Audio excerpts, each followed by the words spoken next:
Hello, everybody. Welcome to the Sandbox. Well, I guess I was ready to say Sandbox Saturday stream. It's not Saturday, it's Friday. Welcome to Challenge Accepted, where you get to follow my journey through the Builders Challenge as I try to blast out as many games as possible. We're aiming for a whole set of 9. We're mostly done with one. We're like 75% of the way there with another, and we're gonna get these going. I think we're gonna launch our first game today. We can all try it out during the stream. We're streaming a little bit shorter today. Usually we go for 4 hours. We're going for 3 hours because later today, about 2 hours after this stream ends, we're doing the Friday group stream with Panda Lucas and myself, and we're gonna play games with you. How's everybody doing? Hi, Bitfox. Hi, Garnican. Welcome back. Let's get going here. Let's see. Now, if I can refresh my memory what we were actually doing last stream, we had set up Wizzy the Purple's conversation related to his quest, but we needed a rule to see that players had actually completed the quest before they talked to him, so that way it would change his conversation from, hey, did you finish collecting, to, oh, hey, thank you for collecting everything.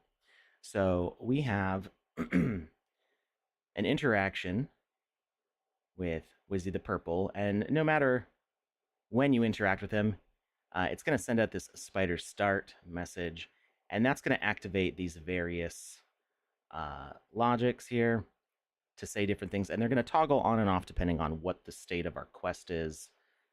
So first we have the initial starting of the quest, which is on by default.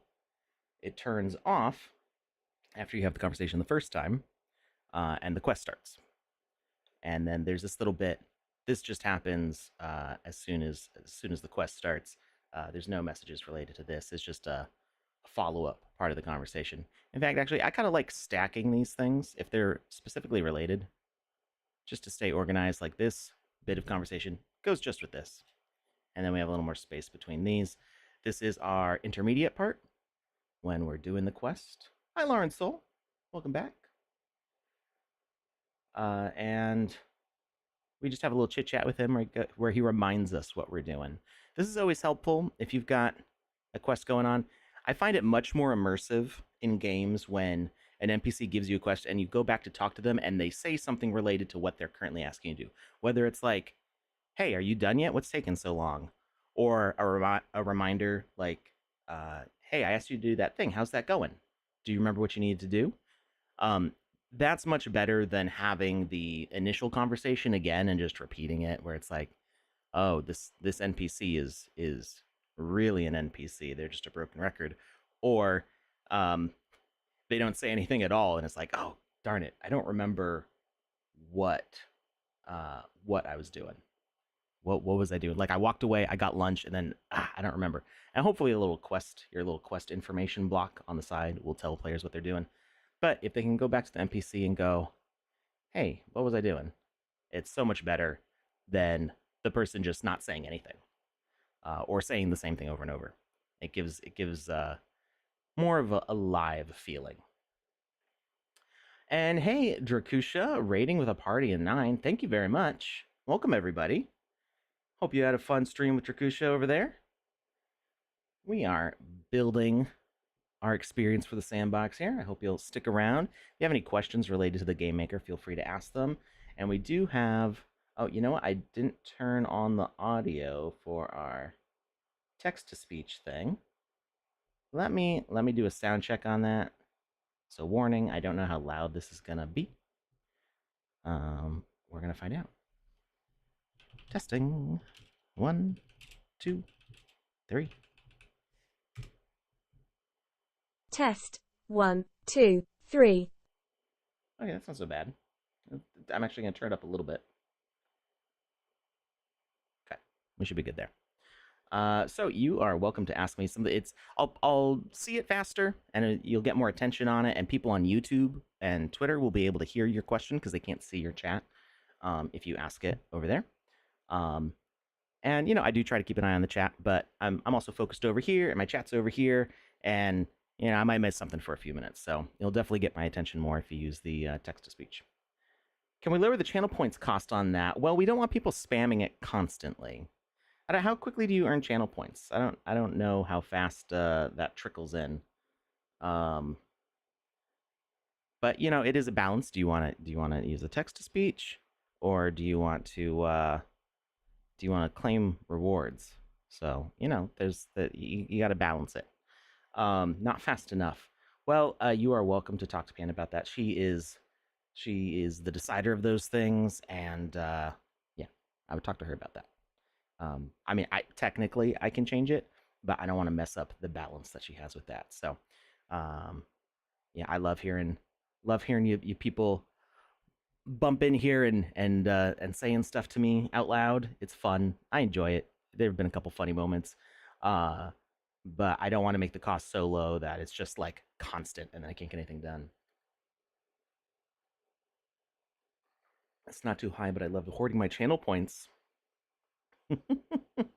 You can easily earn enough to 15 plus on a single stream. Um, to claim 15 points, or to use the text to speech 15 times. Um, Lawrence Soul says unlock requirement. Alex fixes your game logic valid for one quest. Oh, that's that's actually that would be an okay use of Senpai Alex, and that we actually mentioned this last time. I don't remember who it was off the top of my head. Um, it it might have been Skyhand 110. It might have been somebody else. Um, they mentioned that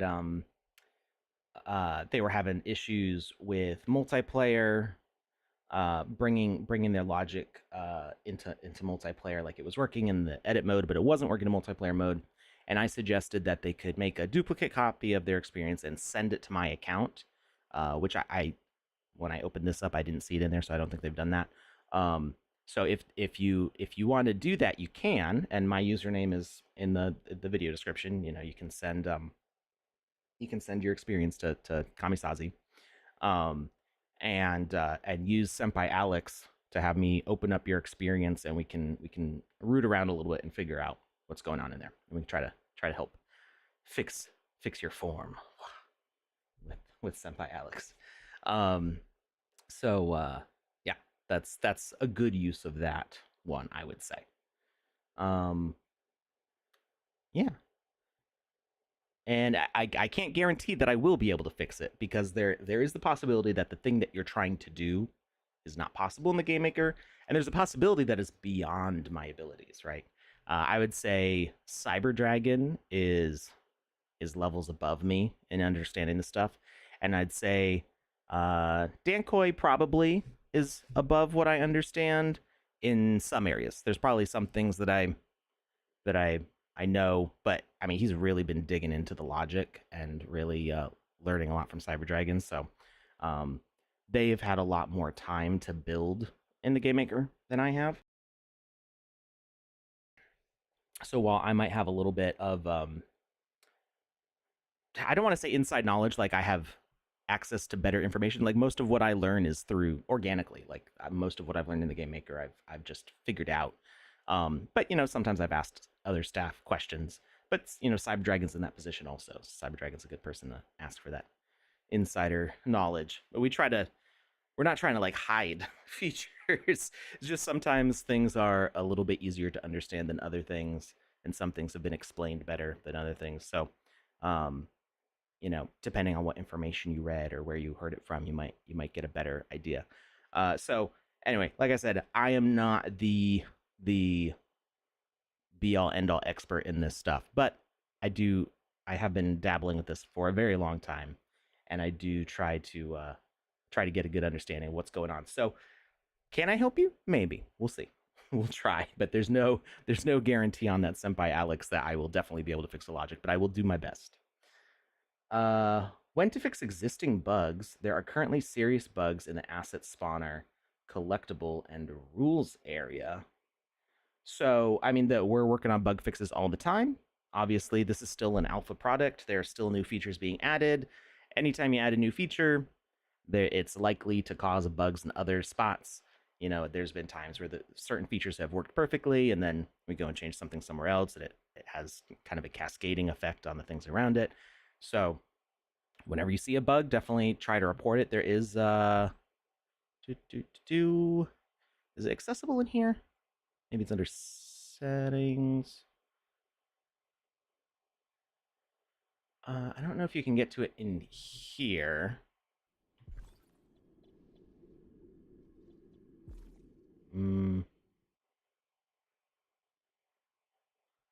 I think you have to do it from the main menu.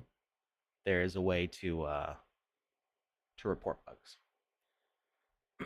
And that will our team does see that goes into a list of stuff for them to look at, and the more people report it, the more, the higher priority it's going to raise it, because they're always working on something. Our devs aren't just sitting around going like, oh wow, gosh, there's nothing to do today. They're constantly either adding new features or fixing existing ones. So the more bug reports there are for a specific thing, the more they realize, oh, this is impacting a lot of people, we got to fix this. So that's why we do see patches throughout the major updates. And sometimes certain fixes are, too big to do in like a little patch. They need to wait for like the next major version. So we'll see. I haven't encountered these specific bugs, but Byverson Art says a collectible created with an asset spawner is completely ineffective. Rules do not speak with field objectives. Received a notification from Jira. It's definitely a high priority. Otherwise, most of the multiplayer experience will be broken in the live version. A collectible created with an asset spawner is completely ineffective. Rules do not speak with field objectives. So let's try to set up like what exactly are we talking about here, and like see what's happening. So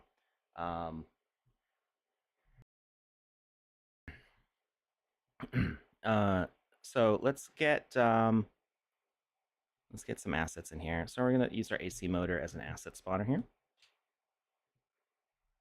Okay, so there's our asset spawner. Behavior, spawner, and you wanted to do this in a multiplayer environment specifically. So we're gonna interact with it. We're gonna spawn offset a little bit more. Asset spawn. We're gonna spawn a heart, golden heart. Behavior. We don't need a behavior, but we want a collectible component.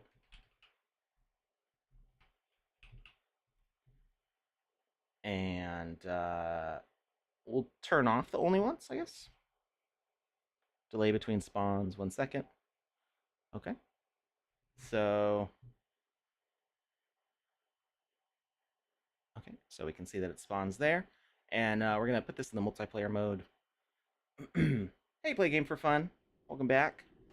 And, I've got some pirate boots on. So we're interacting, and we see that a heart spawns there. We pick it up.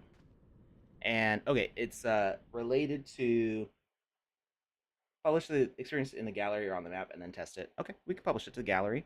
But you wanted it to affect the rule system, right? Everything's fine in the simulator. So make sure, if you're testing for multiplayer, make sure that you turn on the multiplayer simulator. Because you use the word simulator, I'm assuming that you are using it. So, it is possible that some things might work in the simulator that are not working in multiplayer just because, because there's a bug sometimes. So did you say it's affecting the rules? Rules do not speak with field objectives. So if we make a rule.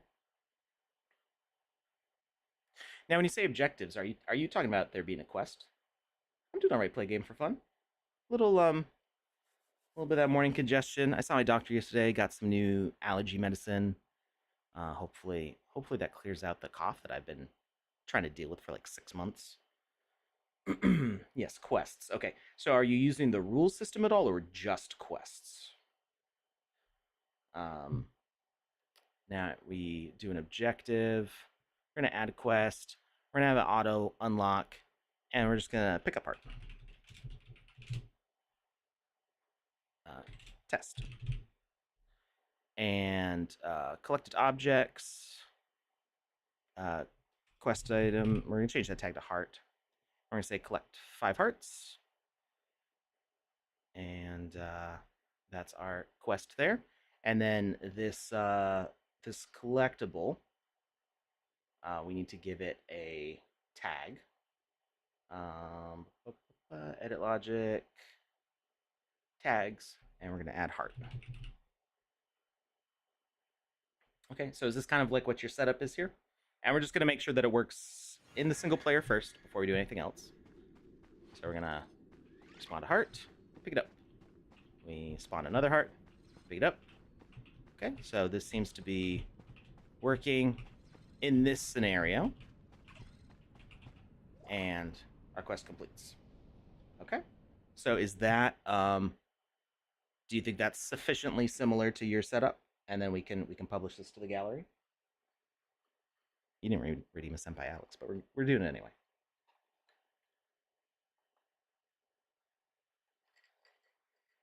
And you know, I forgot the music. Let's get some tunes bumping here.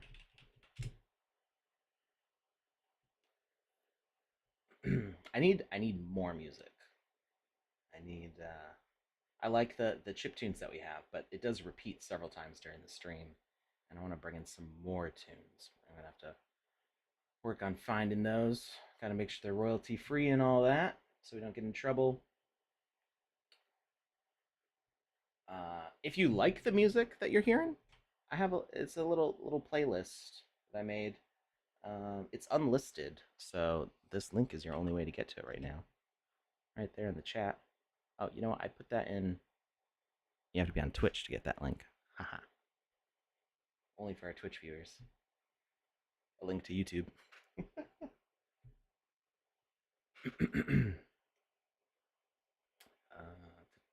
Unmute.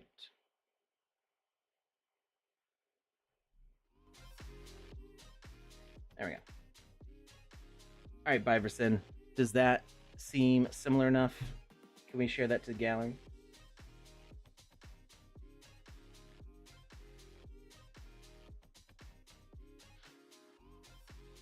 Is there anything else we need to add to this for this test?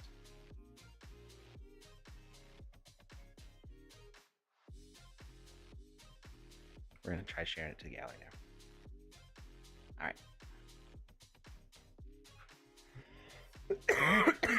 Oh, sorry. I muted the wrong thing and just coughed in all of your ears. I'm so sorry about that. So one of the cool things with Beacon is that you can set up multiple channels, but you only get 4 knobs. So there's little buttons to like slide it back and forth. And I pressed the right physical button, but the menu was slided over. So I was actually just muting the game and coughing right in your ears. I'm sorry about that. Collection test. Let's go. Multiplayer, share. And we're going to see what it looks like.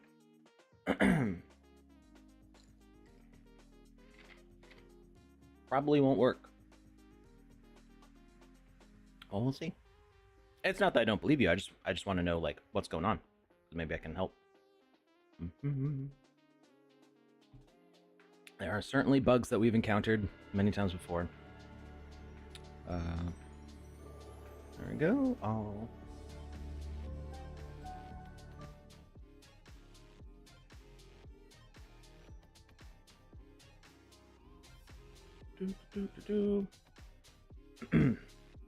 Like I said, it's not that I don't believe you. I totally believe that it's a thing that's not working. I just want to see what exactly it's doing. There's always a possibility like there's something else in the way. So it's helpful to test in like isolated spaces without other things going on. So even like having, you know, these other things going on here could potentially have some impact on something. So we interact with this thing, it spawns the thing, and it is not going to our pickup tags. You're right. And you know why that is? Probably. It's probably because we are It is a multiplayer item, but I don't know if it sends it as a multiplayer thing when we pick it up this way. So let's see. Asset spawner bug. So is the asset not spawning for you, or is the collection not? I think you said before it's not sending it to your quest, and that's more the problem. The issue is likely, Fiverson, that the quest is single player, and that's why it's not working. Because objectives are typically a single player event.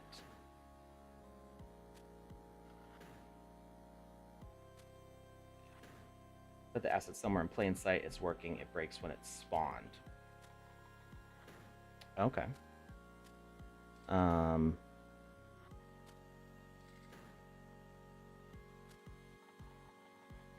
Doesn't matter whether it's single player or multi. Oh wait. So if I launched this as a single player, it also wouldn't work.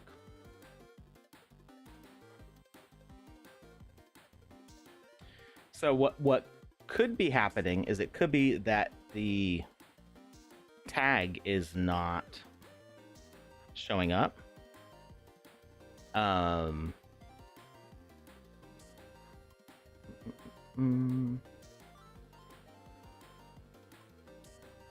So what we can try to see if it fixes it, there's a few different things we can try, but we can try making a preset, and we're going to add that heart there and add our collectible.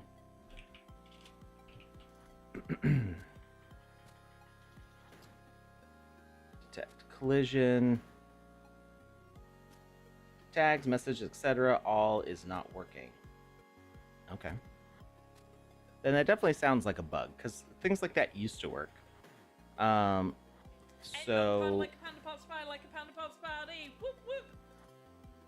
PandaPops party. Thank you, Medi3. We're gonna add this to our presets as a test heart. Oh, nope, that's the create new. Then we can call it test heart. All right, and let's just see. Let's make sure that that works right there. Oop, okay, so that worked. And delete that. Actually, you know what? Let's leave it there. Let's leave it right there, because then we can pick that one up and make sure that the collection thing is still working even before we spawn it. We're going to use preset and use the test heart. And we're going to save. And we're going to send that over.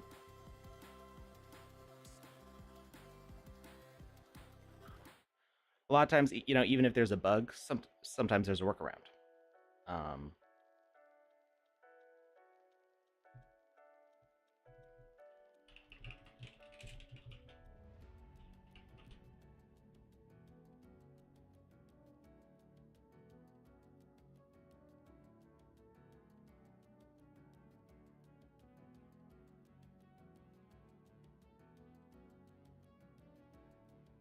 All right.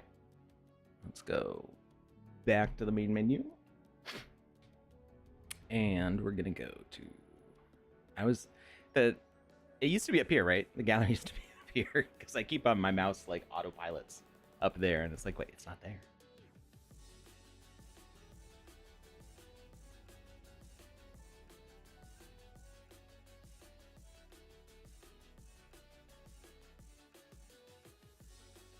The spawned one will not work, but is on stage will work. All right. So I mean, it just sounds like we're verifying that like I probably can't fix this here and now. So we got our quest. That pickup works. It was a piece of watermelon? That was interesting. And we spawn the item there. And it does not work. See, it seems like for some reason the tags or other things about the spawned item are just not being recognized, and that's definitely a big problem. But let's see if there's something that we could do to get around it. And this may or may not work for your scenario, but let's see if there's something that we can do. Send everything you find when you get to the break. So I mean that'd be best for the ticket, because like I'm an artist. I can't fix the game maker. So make sure that communication is through your Jira ticket as much as possible. If you can communicate it there, that's great. If you don't have a way to communicate it there, then you know, I can try to pass the word along. But for the most part, they're going to want it in the ticket because it keeps everything together for them. Escape room artists spent 3 to 4 hours running through so many configurations trying to help them out. So did you try like having this thing die with like some sort of sensor that it's not there?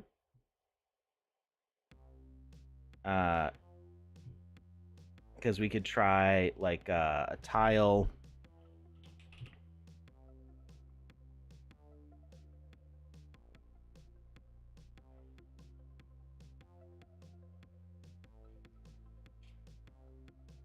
So let's make sure, okay, this thing is spawning right over.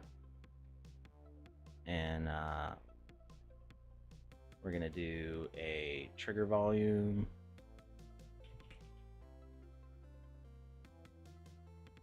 Edit logic. We're gonna sense.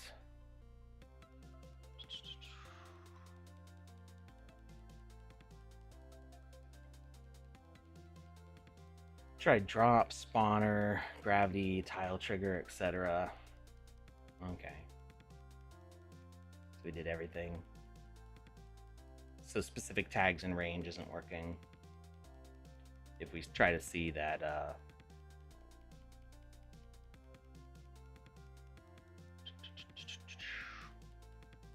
even everyone in range. Box.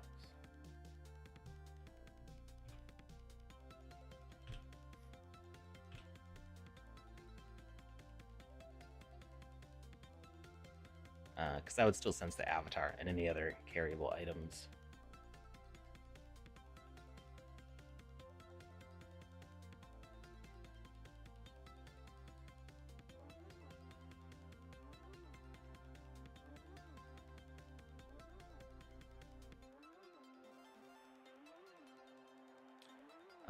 Detection shape, box, detection area, broadcast type, broadcast decoration.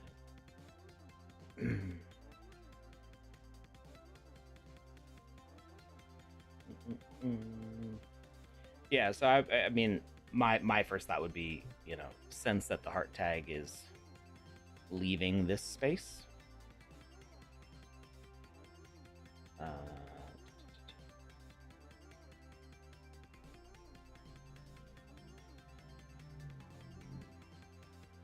You could possibly try avatar tag and make sure it's not accessed.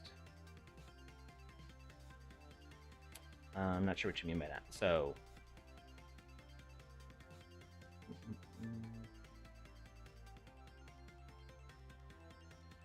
yeah, I think it's just it's gonna be one of those issues that needs a bug fix. That's gonna be beyond. Make sure it fails.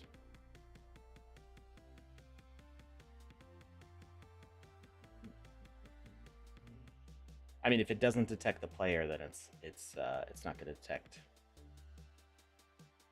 all the time that the player's not in there.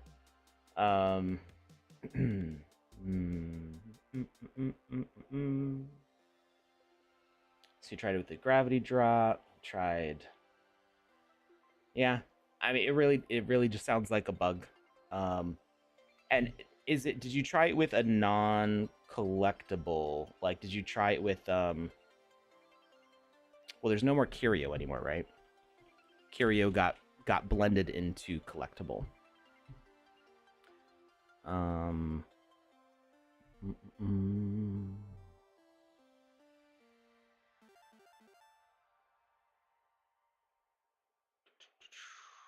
Because the difference between curio and collectible is always kind of confusing for people. It made more sense to have them be the same thing anyway.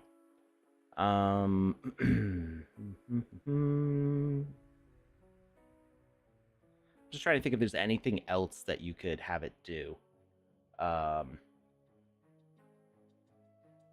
you have it? Can you select the? Can you sense the death of it? So let's say we add a health component. Edit logic. We'll make it immune to attacks, but its instant death message is interact. Death event. Life bar. Message sent on death. I don't think we need any of that. But we're going to change our objective to asset death. And asset to watch is going to be the golden heart. I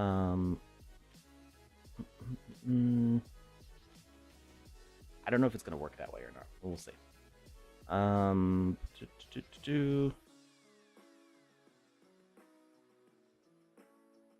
we're going to update this preset.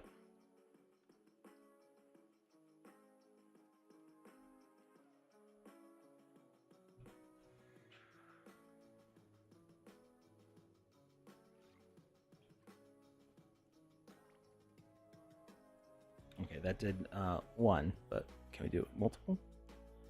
Asset to watch, asset death. Can you only do one? I thought you used to be able to do multiple deaths.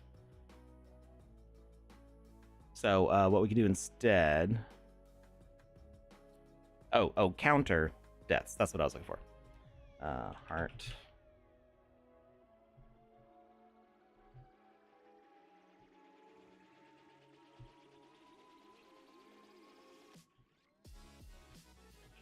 One, two.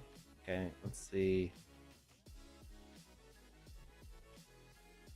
Did a plain tile with a tag that is spawned and is detected by the detector, both present and non.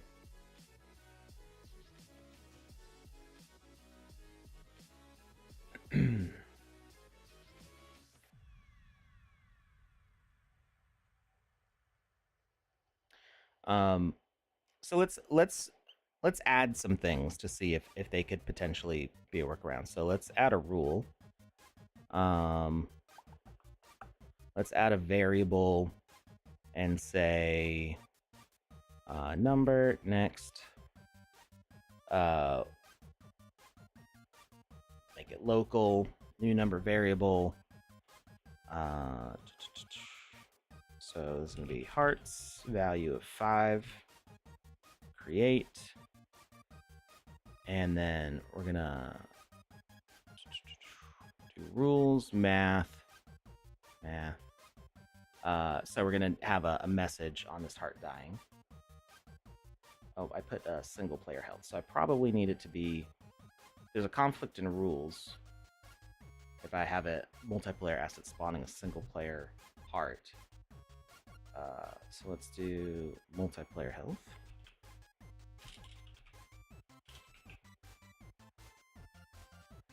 Edit logic. Immune to attacks, true. Instant death message interact. Message sent on death. Heart. And broadcast to rules. And we're going to go to gameplay. And we're not too fixated on, like, is this going to work correctly for multiplayer, single player, but we're just trying to see if this does anything. Heart. Value of variable hearts. Operator subtract. Fixed value of 1. Result. It's going to go back to hearts. message set none, and the variable we're going to display on screen.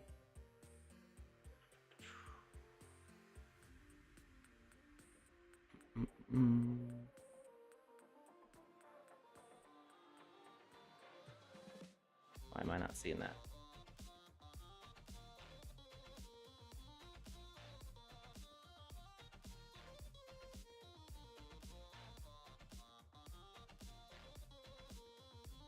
Wasn't there a way to tell it to display on screen?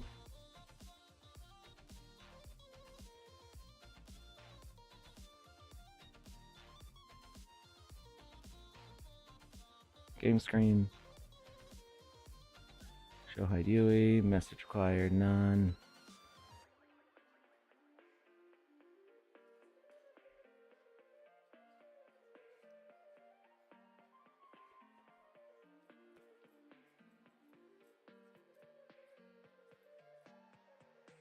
You have to rule HUD. Did you you didn't used to have to do that, did you? I think that's part of the update, isn't it? Why is it a blue screen of death?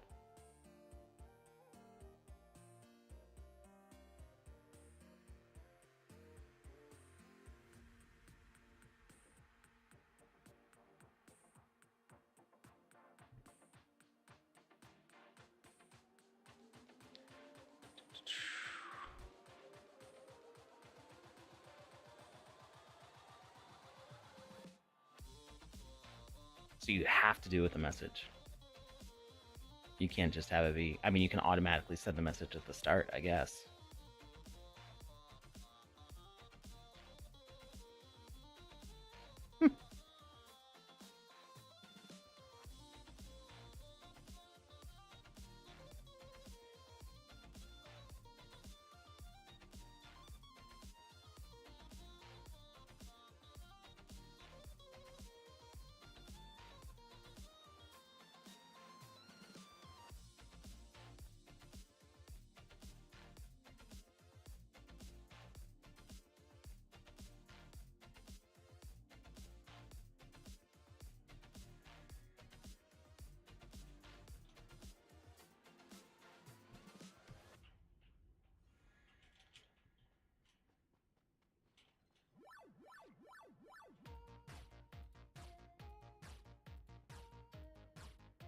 All right, so that didn't subtract it.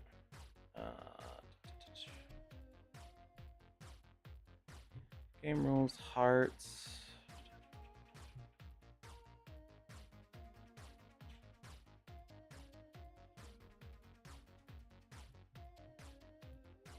Message, heart, variable, subtract a fixed value of 1 from hearts.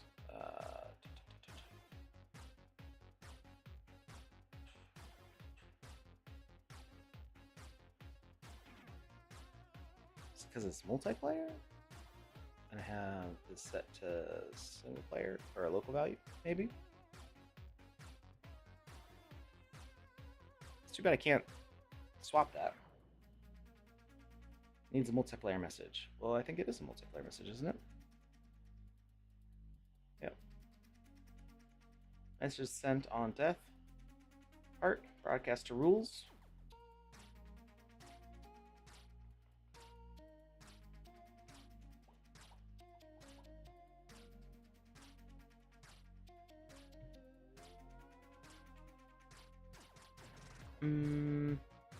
Third message is heart. Takes hearts, subtracts 1.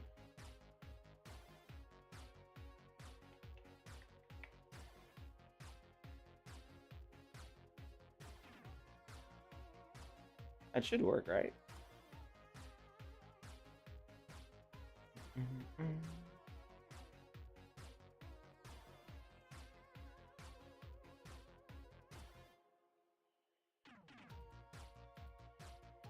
Message broadcaster at middleman.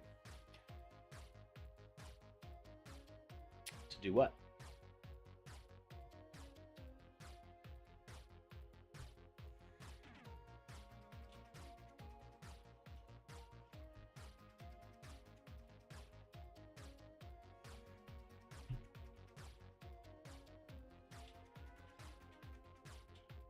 Does it need to update the display?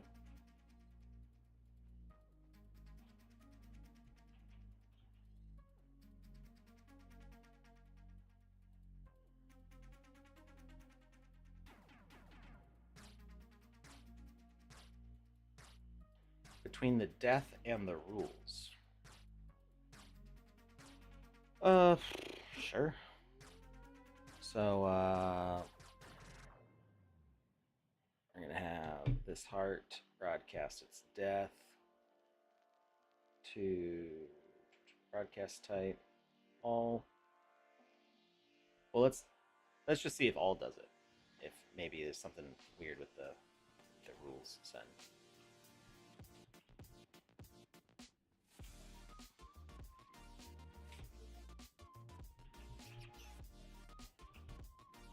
Nope.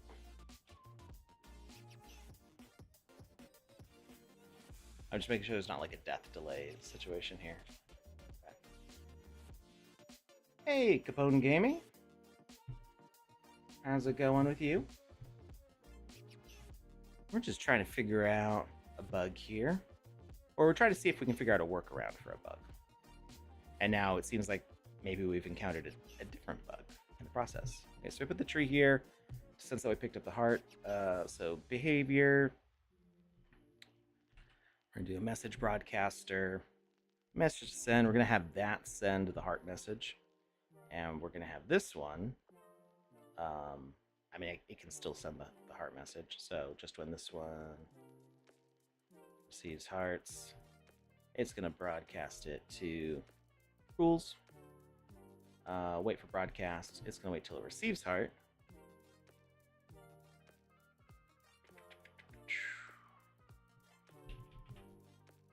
Heart. So this heart sends it to that, and that one sends it to the rules. Maybe.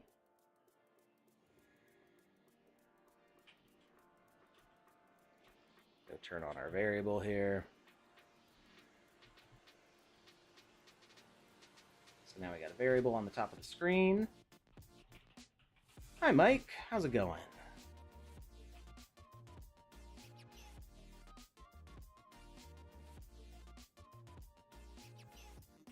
I don't know. I'm wondering if it's because it's a local variable instead of a global variable. So let's go back to our gameplay.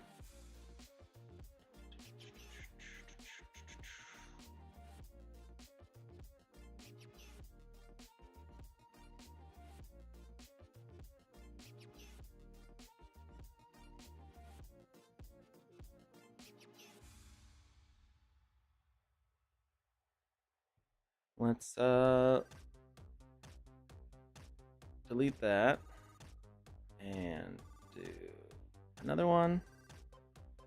Say global hearts, values 5, create, and then we're gonna select hearts, subtract from hearts, and select hearts. And see if that fixes it. Hi, Optic Red Rooms and Secret Mule. How's it going, everybody?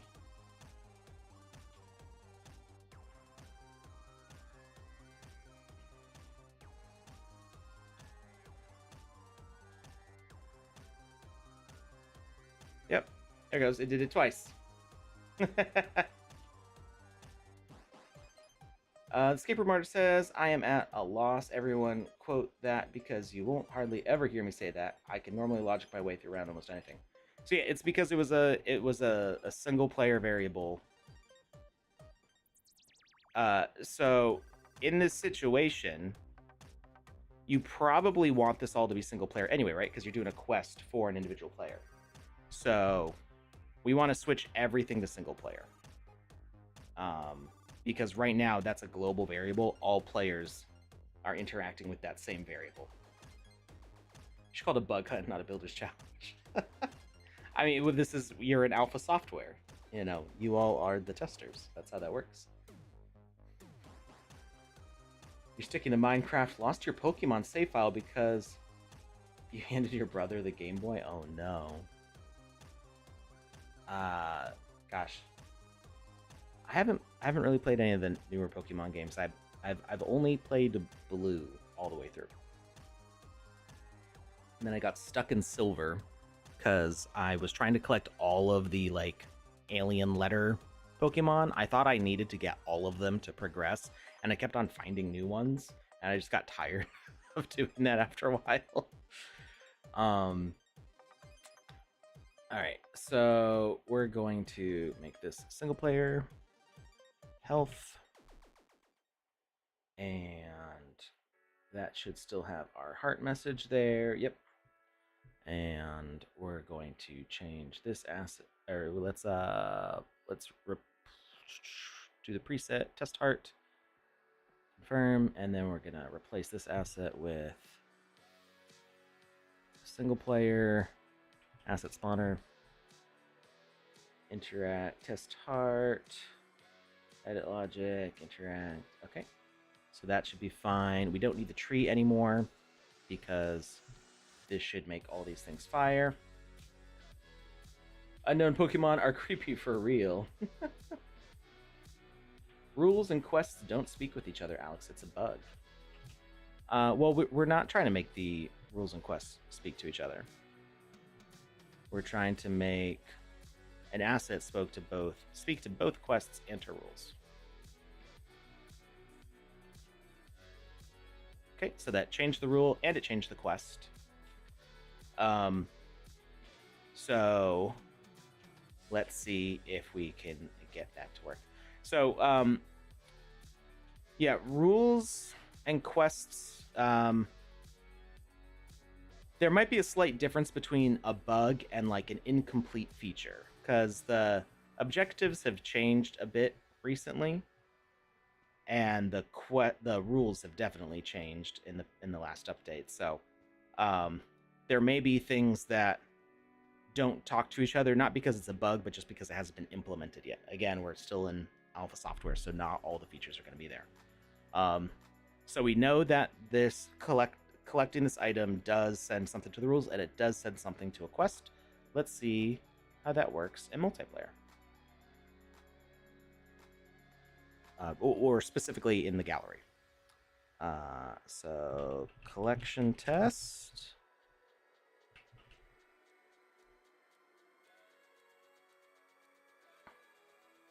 So you can get it to work in Game Maker, but not in Draft Gallery. Or published to Game Client. Well, we're gonna see what happens.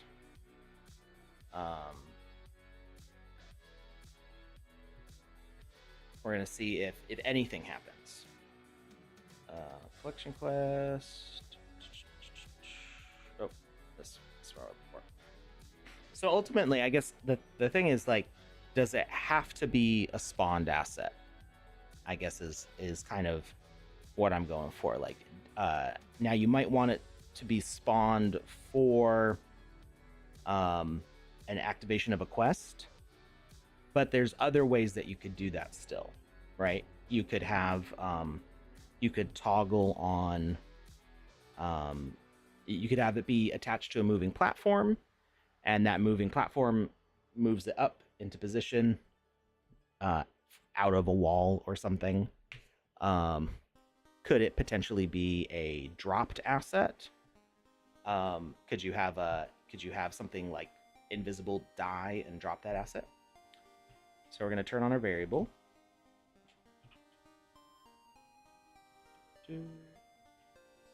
And I remember this was the case in like Alpha Season 3. We had, was it 3? It might have been Alpha Season 2.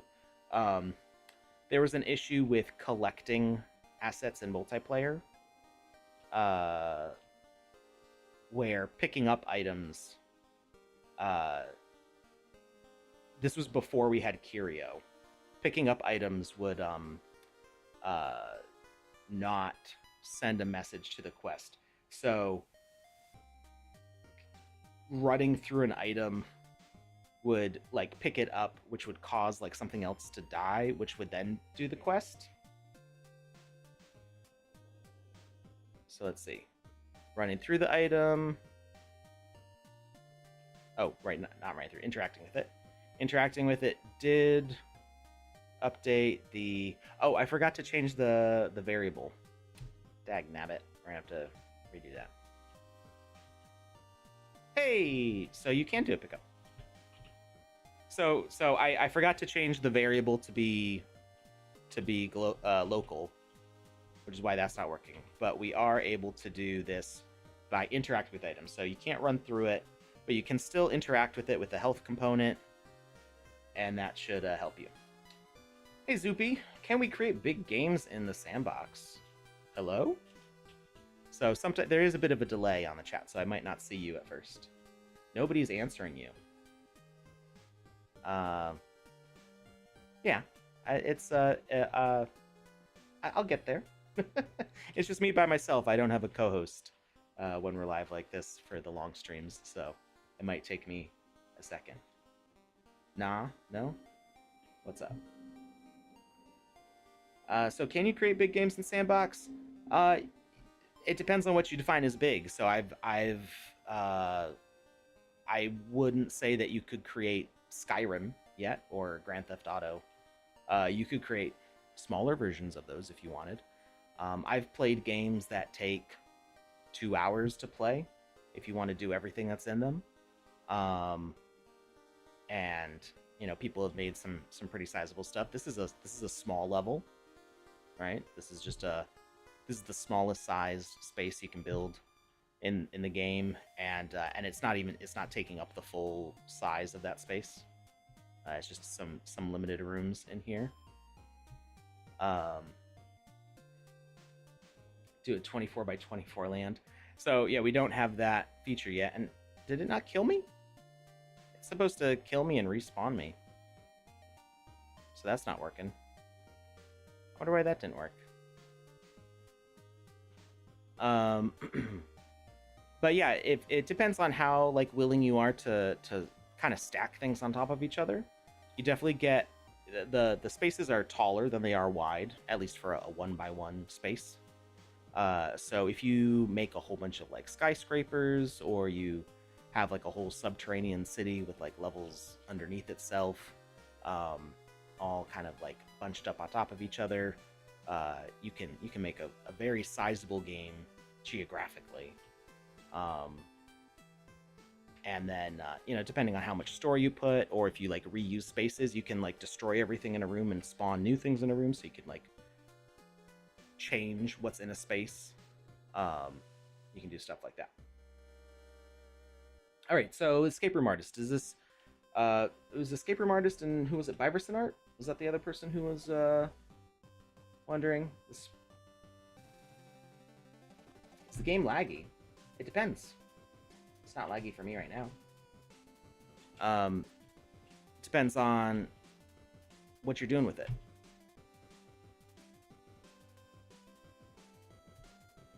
This is a UGC game, so the users generate the content. You can build whatever you want in it, and absolutely, I could make a game that's laggy by putting a whole ton of stuff in it. So we try to not make that happen. 2 hours without a single crash is a miracle. Well, I mean, I've been doing these 4-hour streams without crashing, but you know, it depends on what your system specs are and stuff.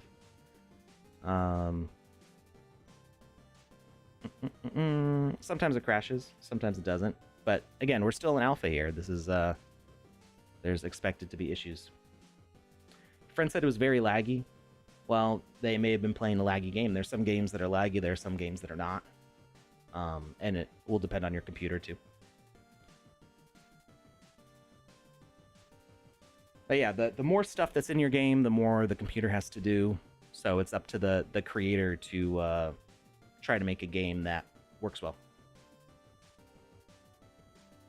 Depends on your connection too, absolutely. So multiplayer games are going to be more laggy than a single player game, right? Because you're playing on a server with other people, and all those connections to the server are gonna affect things. So, yeah, if you want a game that's as not laggy as possible, I would make a single player game, and make sure that you are being super efficient in the way you have your game do things. We do have what button is it? F11? F9? F10? I don't remember what it is.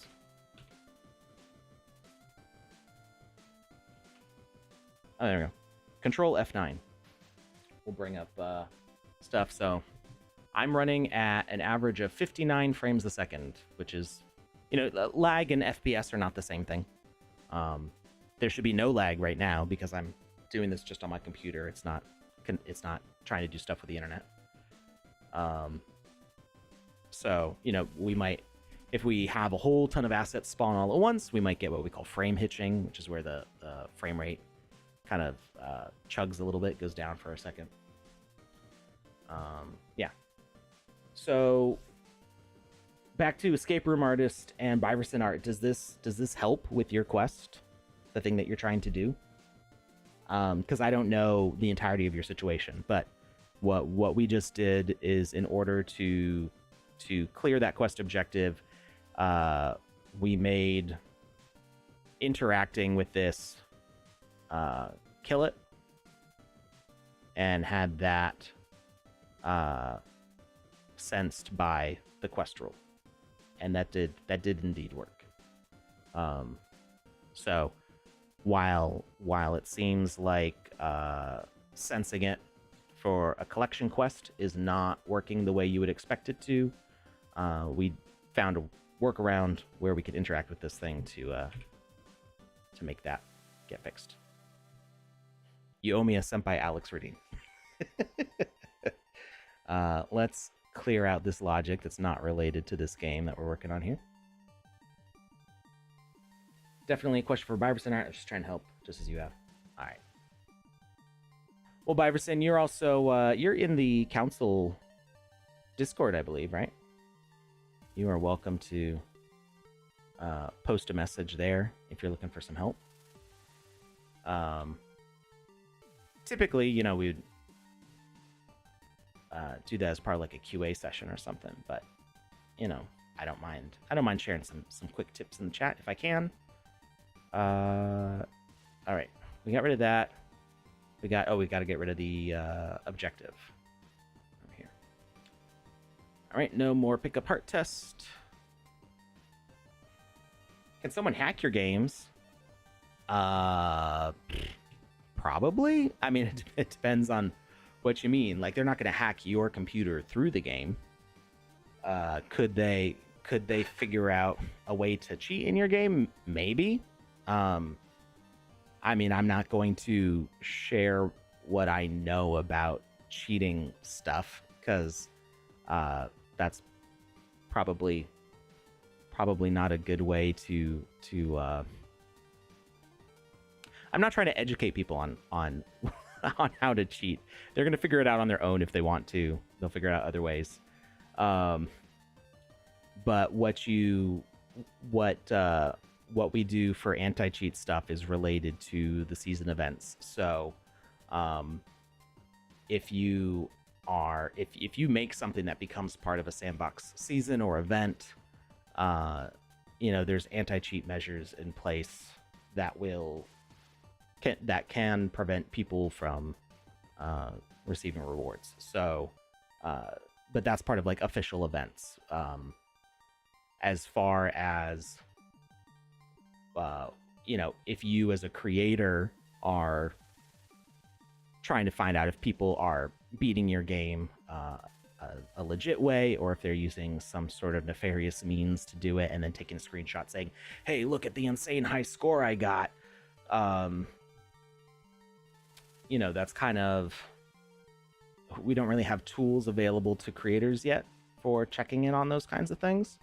But what you can do is you can ask people to maybe show like video proof, like how did you get that super duper high score? Because that doesn't make sense. You as you're testing your game go like, okay, this makes sense that somebody could beat this parkour level in 1 minute, or that they get a 10,000 point score on this, and somebody comes in with a 100,000 point score, and you go, well, that's not even possible if you collect all the things. How did you do that? So you have to use some judgment on that. A photoshopped screenshot, yeah. There's you got to watch out for stuff like that. There's oftentimes ways to tell if images have been manipulated. So there's things to look out for. Hackers can't access the game rules if they aren't local. Make the experience in multiplayer and way harder. Yeah, because data has to get sent server side. I'm not going to dive too much into that because it's I'm an artist. It's outside my wheelhouse to be talking about this stuff anyway. It does interest me, so I do try to learn about these sorts of things. But I'm not a security expert. I'm not a white hat hacker or anything like that by any means. So I'm not the expert to talk on those things. All right. So we haven't even started working on my thing yet. Let's see. We've got 2 hours before I gotta close out the stream and get ready for the next one. So let's see. We've got our conversation with Lizzie the Purple, and then we've got this intermediate step here that is going to say, you're not done with the quest yet, and we needed something to toggle this off when we have gotten enough, and toggle this one on when we've gotten enough. So we need a local variable. Objectives. Nope, not objectives. Gameplay. Variables. We don't need hearts anymore. I can get rid of that one. And we're going to put in a number one. All right, Zoopy. Or Zopui. I'm not sure how you say it, but you're very welcome for the information. I do this every Tuesday and Friday, slightly different times, but you can check my Twitter for the schedule. And we've got lots of streams all throughout the week with people who know how to use these tools. So feel free to ask questions anytime, and they'll point you in the direction of your answer or somebody who can give you the answer, hopefully. All right, so we got a local variable. This is going to be eggplants, and we're going to start with the value of 0. We are going to do a rule that when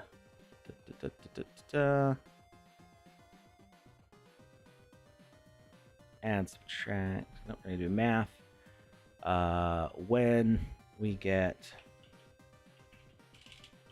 eggplant message, the value of eggplants is going to add 1.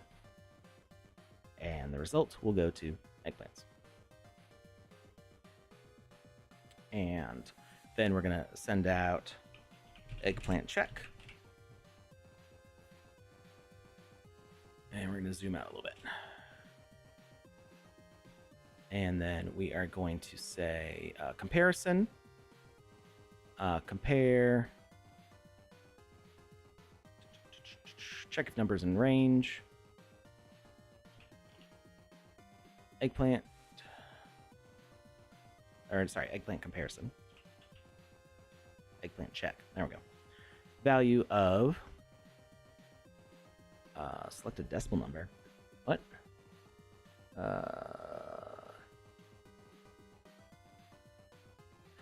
Minimum value. I was I was getting ahead of myself. So minimum value is I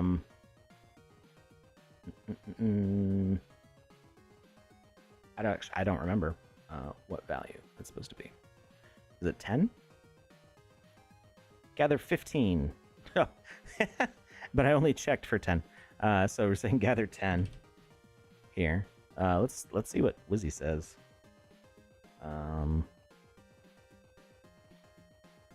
Misplaced all the eggplant. It's gonna use the perverted. Can't find at least 10. Okay, so I fixed that. Let's go back to gameplay. So we're gonna check if there's a minimum value of 10. and maximum value of, I'm just gonna say 999. We don't actually have a max value, but there's no way somebody can collect that many because there aren't that many. Number value to compare. You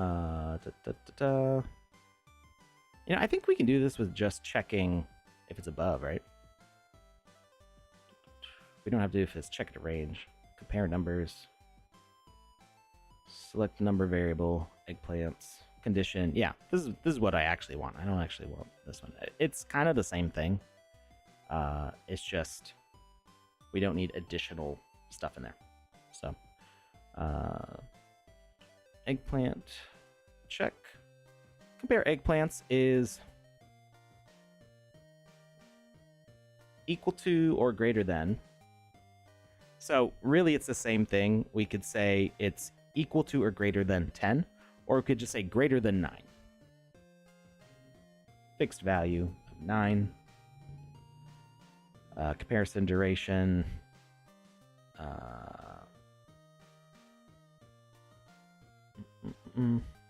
Once. So we don't need it constantly checking. It only has to check when this message gets sent, which is going to get sent every single time we add it up. So this is one of those things where you can be more efficient about it. If we have it checking constantly, then every single tick, it's going to go, is the number there yet? Is the number there yet? Is the number there yet? And when we have just one thing like this, it's probably not a big deal. But we're already using this math to change that variable and using the end of adding to send this message to check. So we don't need to check constantly because we just check whenever we add the number. We don't need somebody there staring at it going, are you there yet? So then if it fails, it's not going to send a message. But if it's true, it's going to send our message. I don't think we're using A2 for anything, but we'll say eggplant done. Okay, so that's going to go out, and we don't have eggplant done interacting directly with our quest. So somebody mentioned earlier that quests and rules aren't talking to each other correctly, or like the way that we want them to. Whether it's a bug or just a feature that's not there yet, I'm not sure. But we're not using this to talk to the quest. We're only using this to talk to this this logic here, and we are going to use it to toggle off this conversation tree. So eggplant done means that we're no longer going to have this conversation with Wizzy where he says, I still need a few more. Instead, it's going to turn on this one where he says, thank you. And we get the spider done message, which is going to spawn our hat. I think that's what we said we were going to get, right? We're going to get a hat. Find at least 10 Sunkeep spiders hunger at bay. Come back for a hat when you're done. All right. And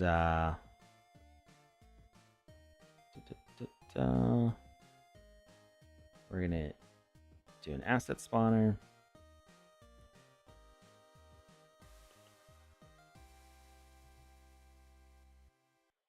And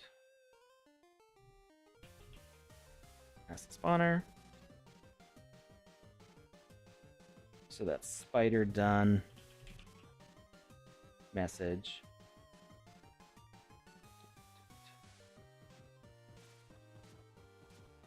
Asset spawn. Wizzy the Purple's hat. Components, it is collectible. And it's going to spawn only once.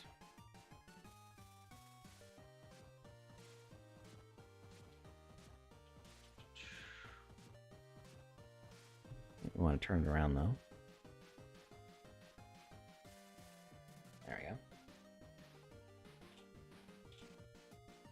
raise it up a bit. There we go. Can we make it glowy as well?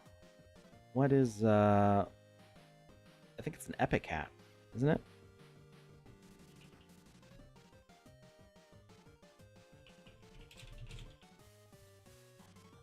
Rare.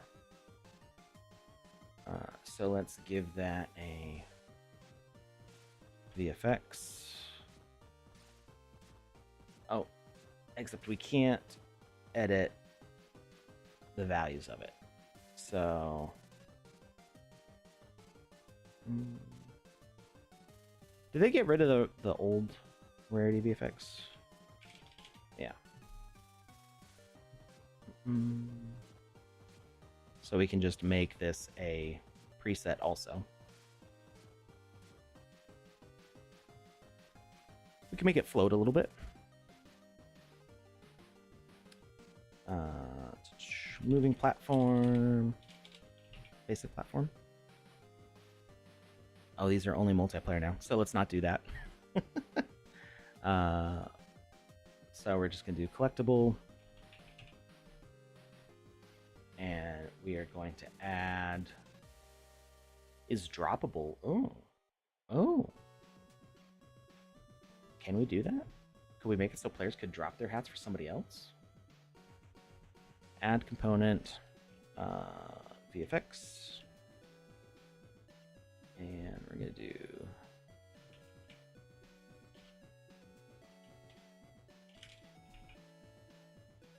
Or collectible rare.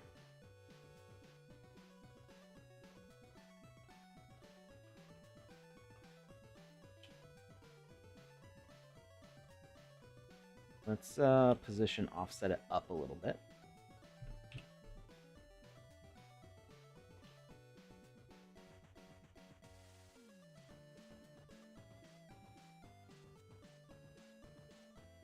That's pretty good. Kind of want to center it a little bit though.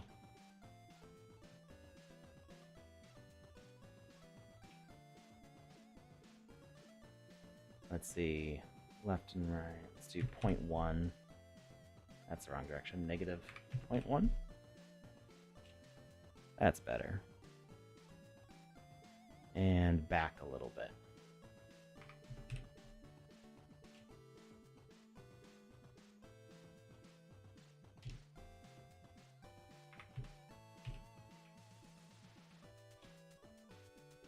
There we go.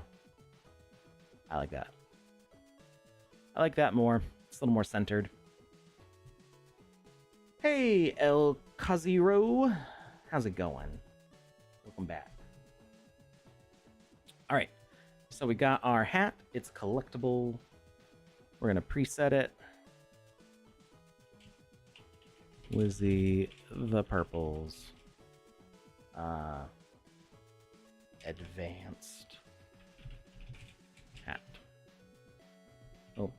I always do that. I always type it in the search instead of hitting create new. I don't know why I do that. Confirm.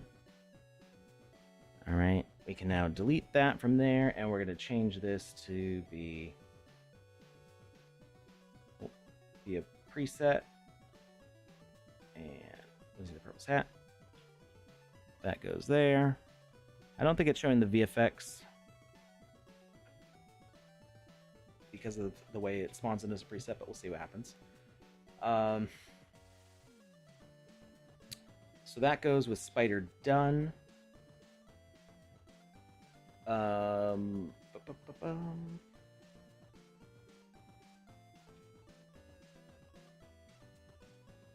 Let's see. We're going to do one more conversation tree. And this one is going to toggle on with the spider done. And this one's going to toggle off with the spider done. And we're going to make sure initial behavior is false. Initial behavior is false. So what's going to be the last thing that Wizzy says to us? Have fun with your hat, player.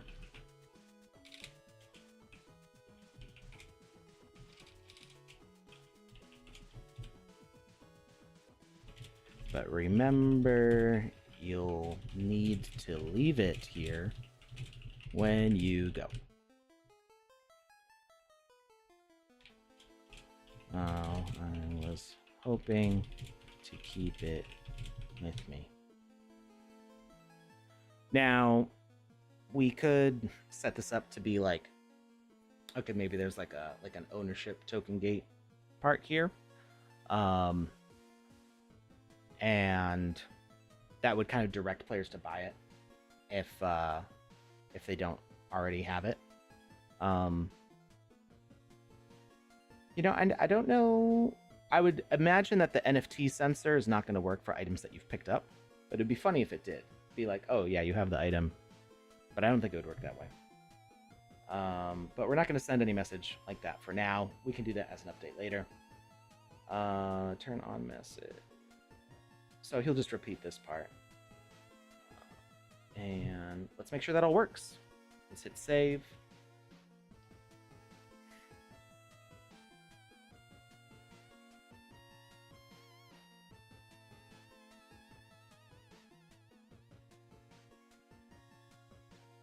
All right, hit play.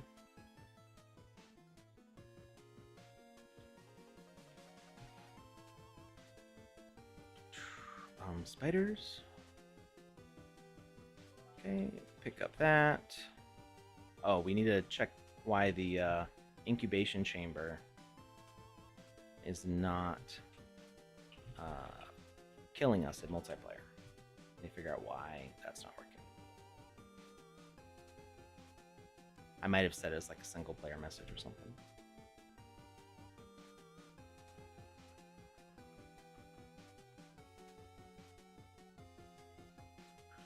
I mean, maybe we could just do it as a teleport.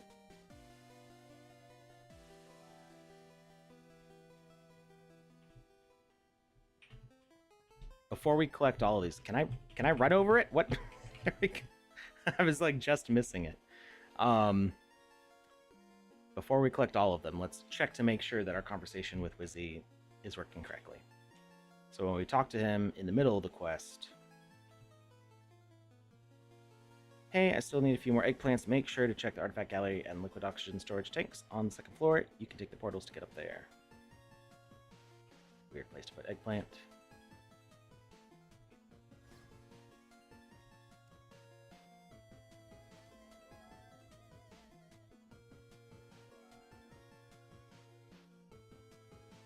And we need one more.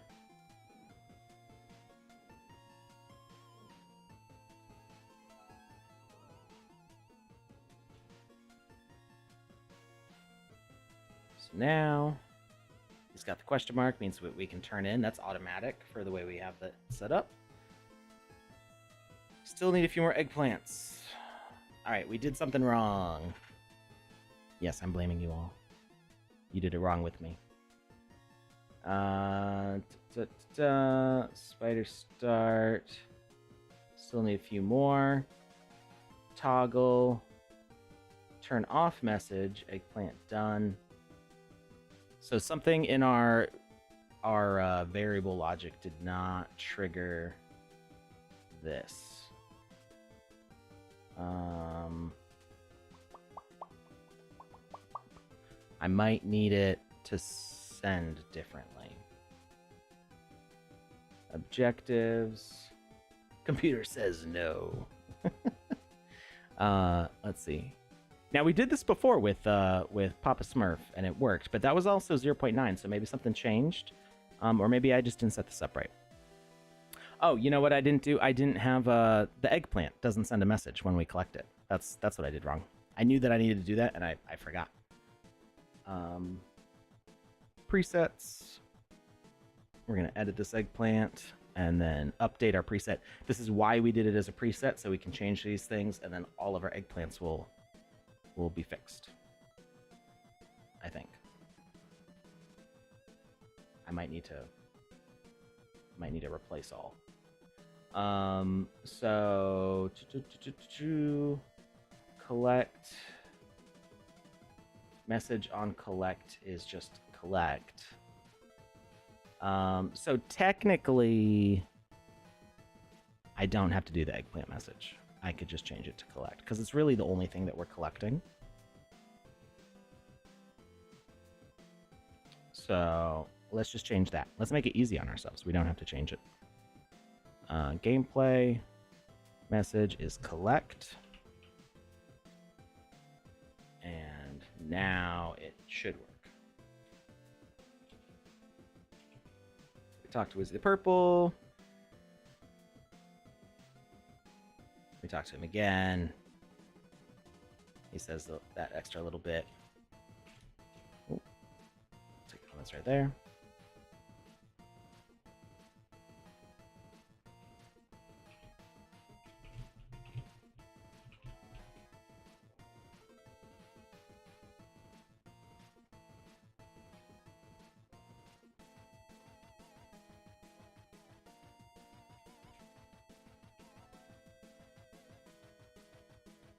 All right, need 4 more.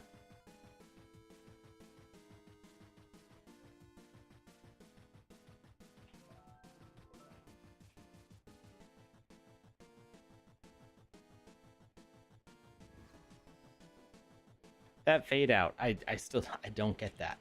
I don't know why it does it that way or how I can fix it. And you know, I just played Chicago Noir last night, and it doesn't do that when you die in there. It does do a fade out, but it does it at the right time. So I'm wondering, oh, I already got 10. I'm wondering if it's just like a Game Maker bug that the timing on that fade out is wrong. I'm not sure. And that's still not working. Why don't you work? What's wrong with you? All right, let's put the variable on the screen and see why it is not working. How many ends? Found out 3 of them. I got ending 4 out of 6. I only played it through once. So, well, technically I played it twice. So the first time I beat up the witness outside the bathroom, and that got me a game over. And then the second time I got all the way to the end, which was we got the bad guys. I won't give away too much. But if you got ending 4 out of 6, you know what happened. You know what I did. All right. So message on collect, broadcast type is all. That should be sending to rules. So let's put the rules on the screen. We're going to add rules. HUD. Required message A1.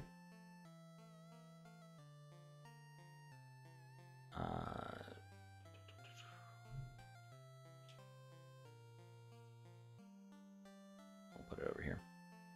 And we're going to do eggplants.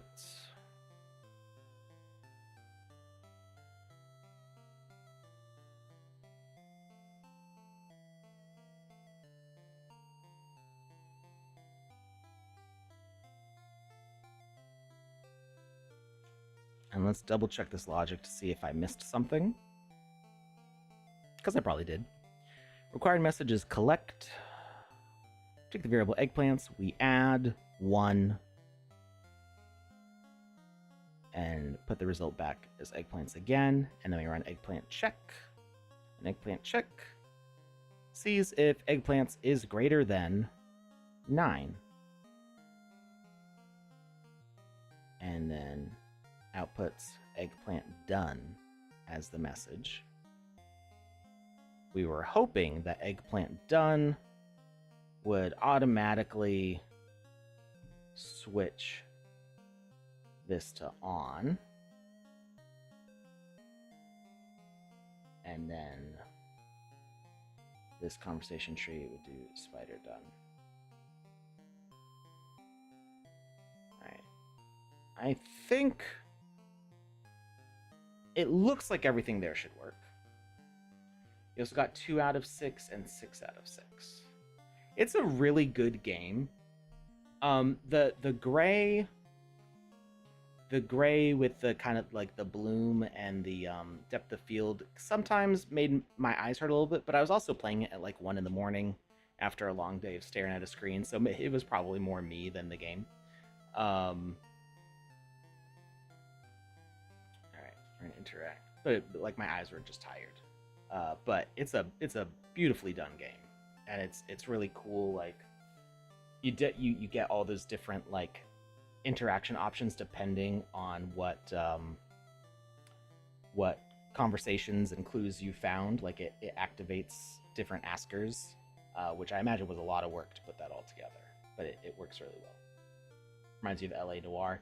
I still need to play that. Like I started playing LA Noire and I didn't get very far because I was playing on a 2007 MacBook Pro and it was so far beyond what that laptop was able to do.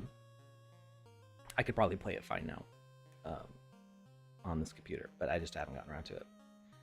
All right, so we got that. If we pick up the eggplant, it is not going to the rules. So that collect message is not sending to where it needs to. So we're going to have to update that anyway. Collect broadcast type. Oh, because this is a multiplayer collectible.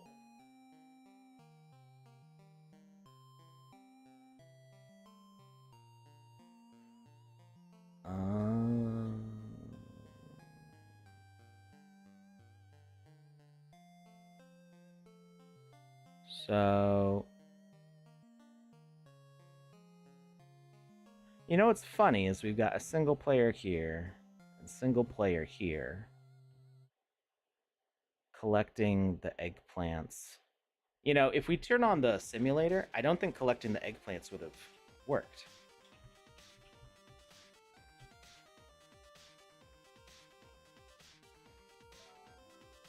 And it's interesting that the collecting the eggplants still works even though we have multiplayer simulator on, because I think because those are single player or multiplayer items, they shouldn't be working with that quest. But let's switch those to single player if I can click it.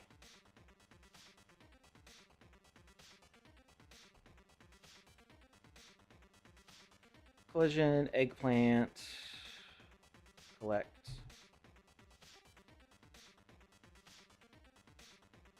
Software and game development, yeah, we're trying out something different with the Twitch, the Twitch setting there. Oh, I forgot to talk to him.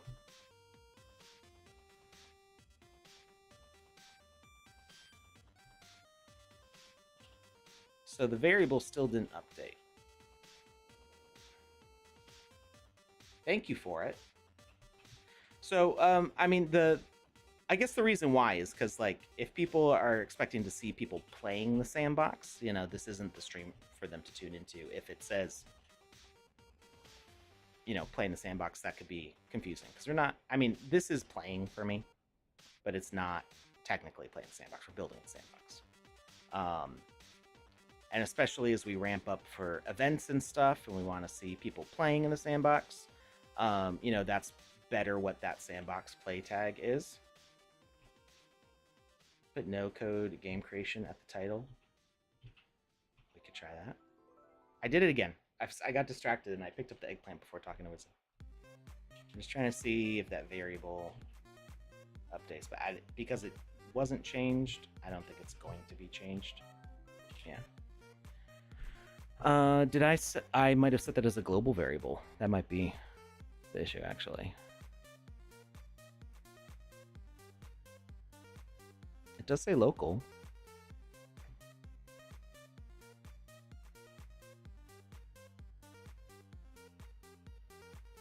Yeah, and I figure like there's a lot more people watching this stream topic than are just watching the sandbox. So if we want people from outside the sandbox to see this, this would be the way to go. So we're seeing how it works. It does feel like it boosted. So we did this on Tuesday also, and we got a little bit of a number boost out of it. So we'll just see, you know, what it does for the next few weeks. So if it helps build some traction. All right. So it is a local variable. Maybe collecting the eggplant just doesn't send it to rules, but we can tell it to send to rules. Message on collect, broadcast type. We're going to send to... Oh, that's why. I mean, it's set to send to objectives. No wonder it didn't go to rules. It doesn't have rules as an option. I'm going to have it send to all.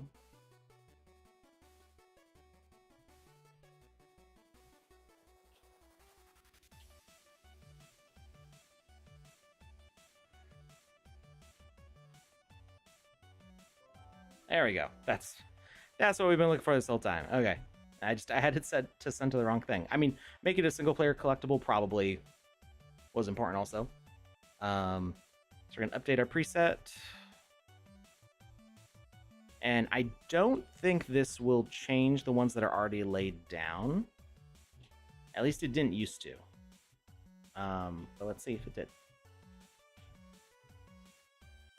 Nope, it didn't update them, but what we can do is we can use our replace, and we're going to select this. There's 22 instances of it.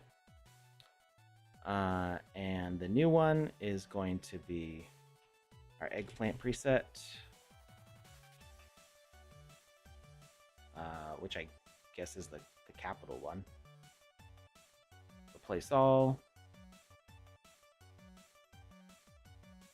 And that did not do it.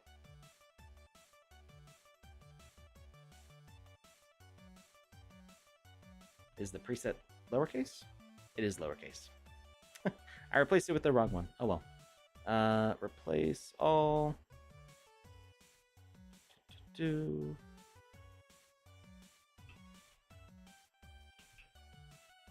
lowercase. Hey, now they're correct. All right, let's double check that our logic is working.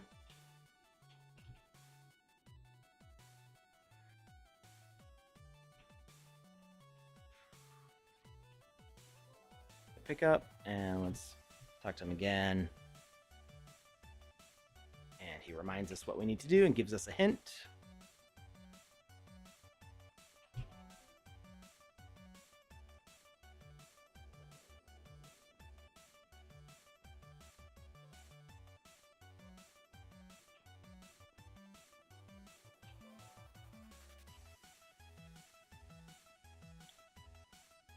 And oh yeah, I still wanted to see about maybe doing a sound effect for the lightning. For the bzz, bzz. It's up there. And we still need to figure out why the death there doesn't work correctly.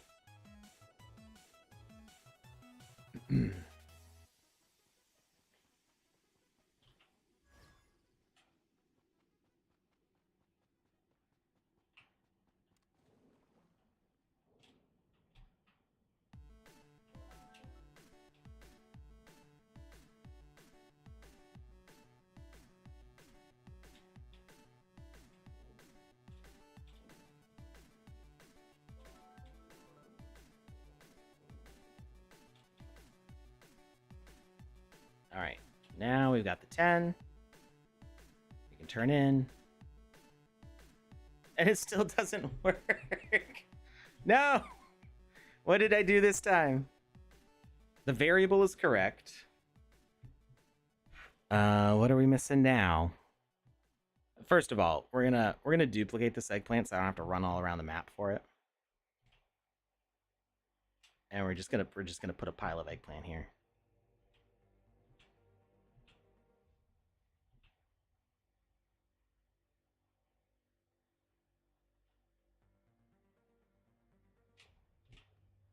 All the eggplant we need. All you can eat eggplant. Hey, Ian the IT guy, how is it going? All right. So we've got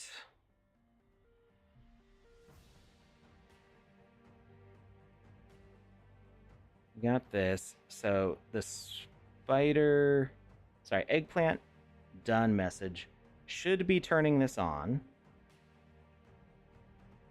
This one doesn't send any messages.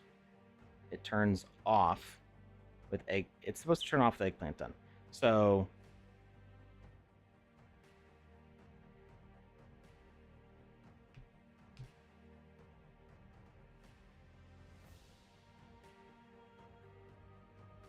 spider start.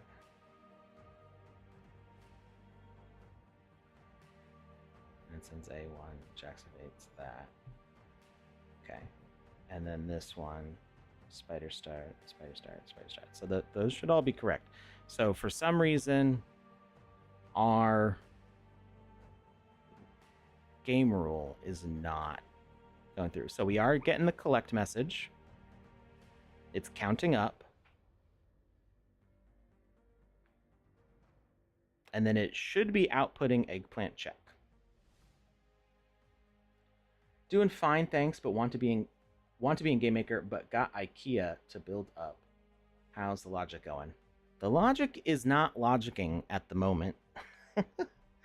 Eggplant check turns on this comparison to see if the eggplant's variable is greater than 9. And then it should be sending an eggplant done message, which for some reason is not toggling this thing.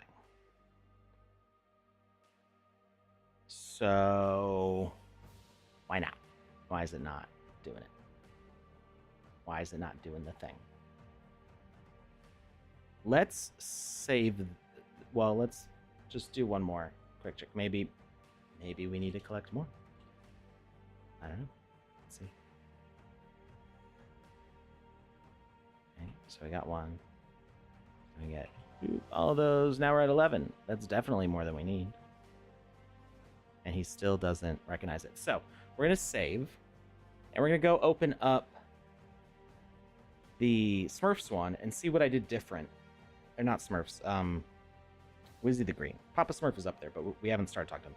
Oh, that's we need to put the collection items in here before we publish. How much time I got? I got another hour. We got an hour and 15 minutes to figure this out. Ooh, it's crunch time. We're gonna do it. Yeah, I'm out of water.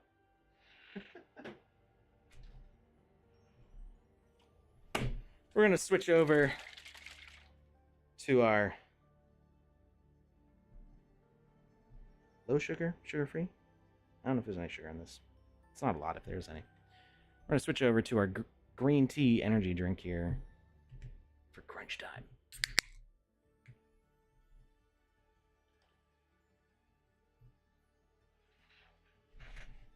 Gotta get that focus.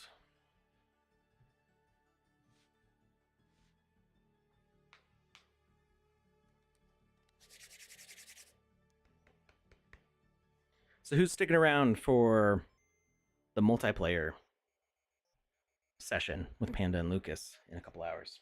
3 hours from now. All right. So I opened the same one. I opened the wrong thing. Nervex is going to be there. All right. Who's going to be here? Not here, but who's going to be watching Joe's stream on the council's Twitch channel, twitch.tv/thecounciltech, doing a 24-hour charity stream for Extra Life, raising money for children's hospitals I think it's in Washington State specifically. It might be a specific hospital. I don't remember off the top of my head. It is a children's hospital charity. Bandit hunt. Here we go. Maybe if you get the furniture up. All right. Well, Joe's going to be doing that 24-hour stream. He's going to be playing through Elden Ring, having never played a Souls-like before. So you're going to get to see him suffer for 24 hours.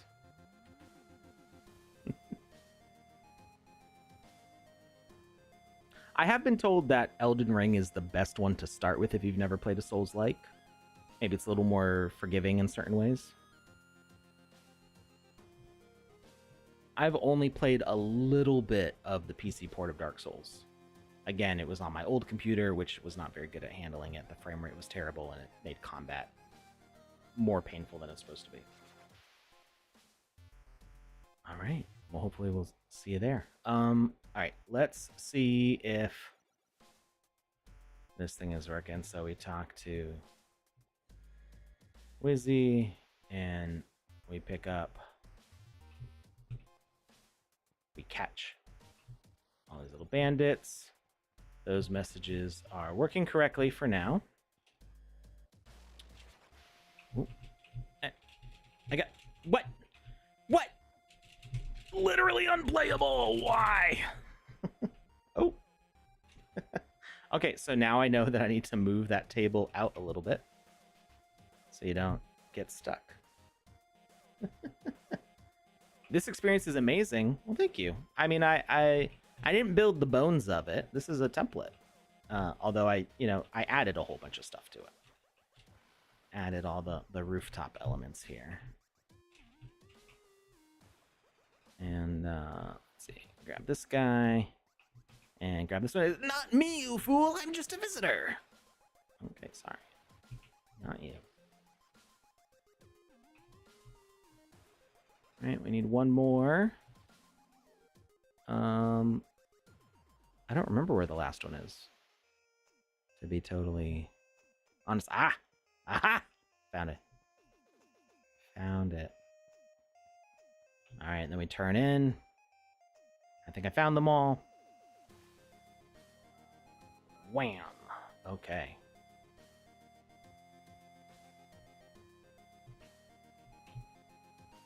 So that's all working. So what's different with these things?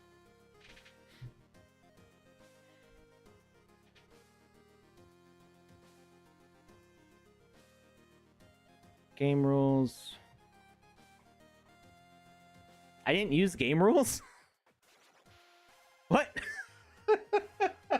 I didn't even use game rules.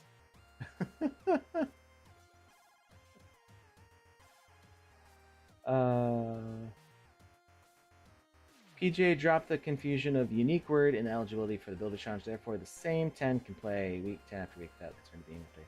Special update. Yeah, I mean, so, yeah, I mean, that wasn't really that confusing because when you talk about gameplay metrics, like this is just like industry standard stuff. When people talk about unique visitors, they mean unique during a period. Because, Twitter, Facebook, YouTube, they all assume that people are going to be returning, right?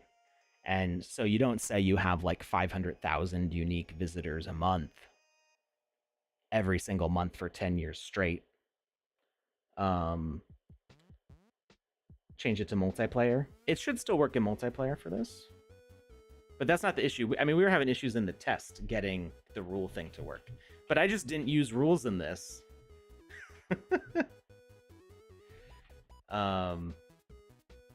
I'm pretty sure we tested this in multiplayer before and it worked. So typically, that's the kind, like I said, it's the industry standard metric is unique visitors.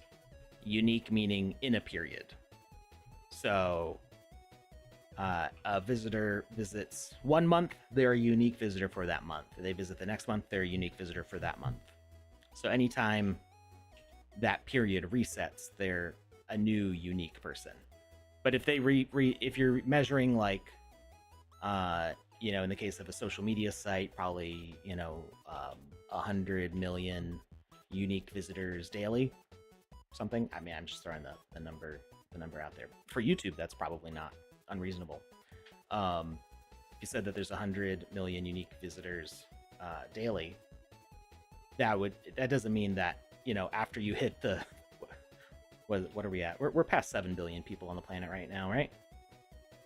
You wouldn't need to keep on having more and more unique people every single time. It's just whenever the period resets.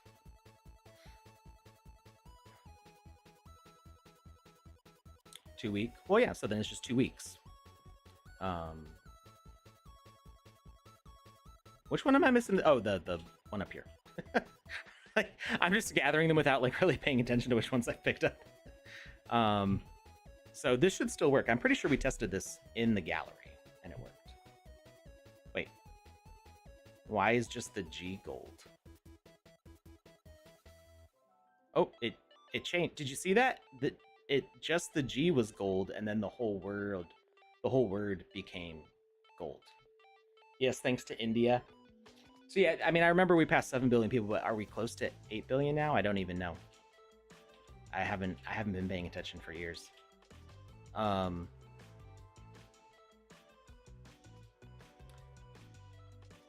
more than 8 billion. Wow.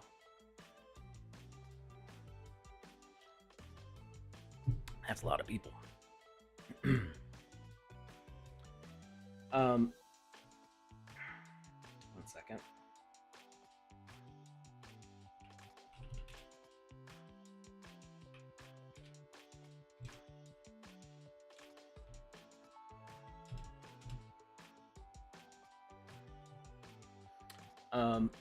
So when jetpacks in game? Well, I mean, I saw somebody do a jetpack mechanic with they used invisible platforms, and you would like jump over an area and it would whisk you up. But I can't reveal things that haven't been announced. So anyway, back to this thing. Enough about global populations. Let's go to this. So what were we checking for? This bit of logic did a WYSI check. India has beaten China. You know, first they beat PewDiePie for most YouTube followers. Now they've beaten China in population. USA is third. That's a big dip. Like, they've got more than a billion people more than us. That's a huge gap for both of them, both China and India. That's a massive gap. Hey, Ghost Q, you're a newbie on the Sandbox. Well, welcome. I am not a newbie in the Sandbox, but there is still a lot that I have left to learn. Or, you know, refresh my memory because I'm out of practice. Can you teach me the camera? So if you're just talking about like moving around the space, I use middle click on my mouse to pan this way, and then it's Alt and left, or sorry, it changed. It's now space bar, hold the space bar, and then left click, drag your mouse to rotate, or space bar, right click to change your view around like first person mode. Yeah, Alt plus right mouse button, that's what it used to be, but it changed in the last update. So if you go to edit settings and controls, this will give you all the information here. So I do this every single day that I'm working in the Game Maker. Like at the very start of a stream, I will hold Alt, and I think you saw me do it on screen just now because I had to think about it. Because you asked me what it was, my brain went, oh, I know what it is. It's Alt, and I held it. And even though I've been working in here for about 2 hours now, I held Alt and I dragged it, which obviously is the thing that you were seeing, and it is spacebar. So don't feel bad if it's confusing, because it is just in the most recent update, and as soon as I have to think about it, I think of the old way instead of the new way. Undo the place button. So there is a Control Z, Control Y, or you can use the edit menu up here. You can undo those things. If you hit play, you can't undo anymore. So once you hit play, it's kind of like everything sort of it's not saved, but it's cemented in place. Hitting play will mess up your undo. So make sure that you undo, redo, whatever you're gonna do before you hit play. All right. So how exactly were we triggering this thing to? I think we were doing something with asset spawn. It's not a preset. So collecting those items does specifically spawn those things. Were we doing a death of these things? Is that what was happening? Collectible, interact, speaker. Gosh, I don't remember how we set this up. And save, do you lose that too? I'm sorry, Go West. I'm not sure what you mean by the question. I'm saying you can't undo a save when a save is its own thing. But I mean, if you hit play, once you come back from playing, there's no undo history. Oh, you mean when you save, do you lose the undo history? I'm not sure. So if we plant a tree and we hit, we can hit Control Z to undo or Control Y to redo, and we hit save. Does that still let us undo after hitting save? I don't think you can undo after you save. Anyone can play your game if you make one. Yeah, there's 2 different ways to publish. All right, so we hit undo. Nope, you can still undo after you save. So if you own land in the sandbox, you can publish to the map, which is what we're going to be doing with these. But there's also a gallery that is free for everybody to use. So we're going to be, when we're done with these games that I'm working on, the goal is that I finish one in the next hour and publish, and then everybody can jump in it for a bit. I've got some land right here. So try out the first competitive co-op game in the sandbox, but it's not there anymore. I deleted that experience because it's old news. But the little label's still there. So I own this little 3x3 section here. I own these 9 spots, and that's what I'm making for. That's what I'm making games for. So if you own land, you can publish your game and then be a part of the Builders Challenge, which is a way that you can earn money from your published games.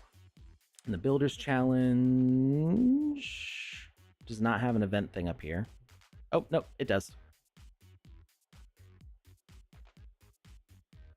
If I can... Oh, it still says coming up, so it's not... Because it's not live, you can't click on it. That's why it doesn't show there. But we can pull up the Medium article for it. So the Builders Challenge lets you... It tracks how many visitors you have and how long they play, and it will rank you, and then you can earn Sandbox's Sand token based on where you sit in those rankings. And there's some pretty hefty rewards with that. So that's a benefit for landowners that they're able to do that. So rewards are distributed every 2 weeks from a 300,000 sand bi-weekly pool based on experiences ranking, based on your experiences engagement score. And that's a good chunk of change. And then here's the breakdown of the sand rewards. So you can read all about that in the link that I posted in the chat. The other thing that you can do is you can share to the gallery. So from right here, there's this publish button. You can share in the gallery, which will put this in a free space where everybody can publish and play games. So if people are just playing in the game client and like jumping around the map, they're not going to see the games that are in the gallery from there.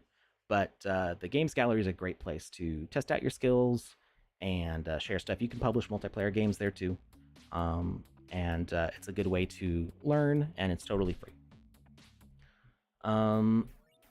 When we do game jams, you can, depending on the game jam rules, you can almost always share for free in the gallery, but some of the game jams allow you to publish to the map also.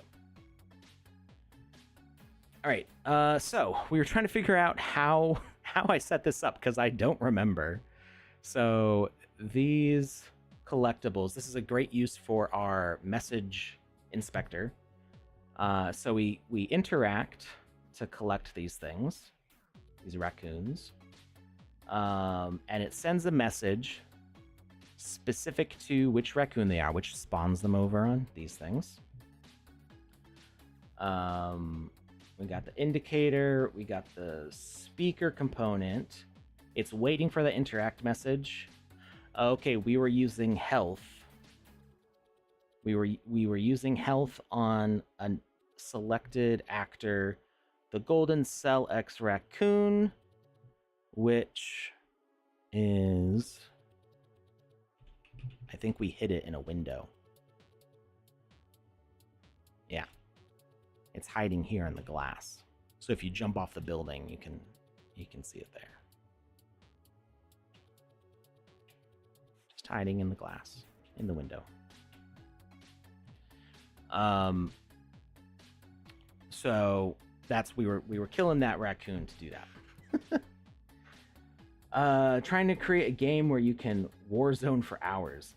So shooter mechanics are not super easy to set up right now. There have been some interesting things that we've done with that.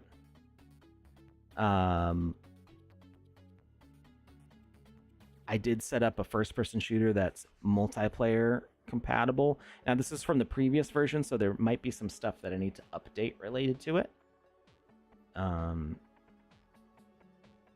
But you can still do stuff like this. But it does, there's a lot of stuff to learn to get it to work correctly. So we got our weapon here. Oh, see, it didn't do my little reload animation.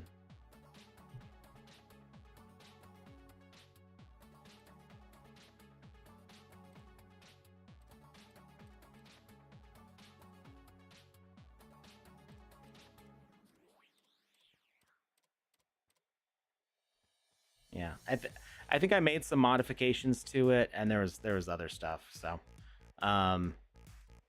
I need to fix this one definitely because some of the changes from the latest update I think broke some things.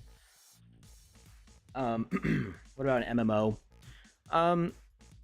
So the problem that you'll find currently in 0.10.9 is that we don't have any save features yet. So there's no persistence between game sessions. So for the most part, people are building games that you can play in anywhere from like 5 minutes to maybe an hour as like a single sitting session. I'd say the average game length is probably between like 15 minutes and 30 minutes. But we do see people making much shorter games and much longer games. But the main thing is that we don't have a save. So, when somebody leaves, whether they, have something else to do, their computer crashes, whatever happens, when they come back, they're starting from the beginning again. So doing something like an MMO where you want to have some persistence is not quite there yet. What people have done for story-based games is they'll add chapters. So at the start of the game, you can do a chapter select, and you can say, okay, I've already beaten these parts. I want to skip ahead to chapter 4 or whatever. We've seen people do kind of the old NES style before battery saves of having a code to input.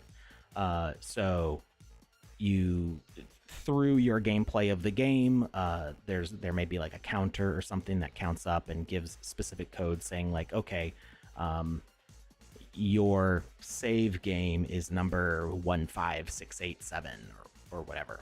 Based on what you've done in the game, it's determined that those numbers add up to this thing. So then the next time you go to play, you can input that number and it goes, okay, that means you had this weapon, you had this many lives, you had completed these quests, and it kind of resumes you back at that point.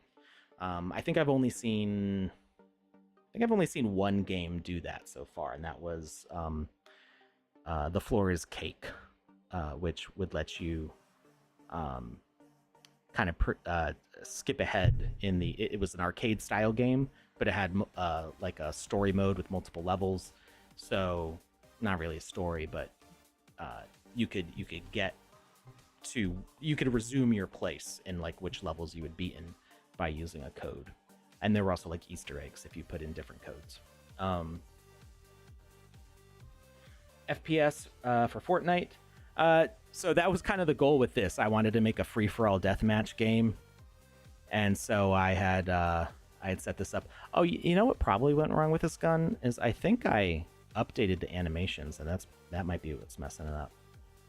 I had done that on stream too, and I forgot about it. Can I select the actual gun, please? Click it. Click the gun. There we go. Idle. Oh no. There's a lot of logic on this gun, so it freaks out for a second. Come on. You can do it. Don't die.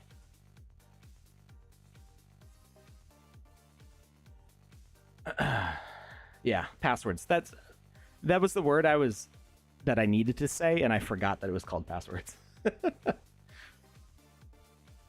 It's still frozen. We're gonna be. Oh, there we go. Hey, there we go. I've got a lot of settings on these animations because I did a different animation for each bullet fire. It was a lot. So if we change this to, oh no, and then I clicked away on it. Oh my god. Is it gonna freak out? It's probably gonna freak out again. So yeah, the idea with this wasn't so much Fortnite. It was I wanted to make a free for all deathmatch like Quake and Doom kind of stuff. That's what I grew up on. I didn't really grow up on it. I started playing it in college, but that's what I harken back to. You can do a Fortnite like scenario. You can have a game map where like the game session starts and everybody's in there, and then like the area will progressively get smaller.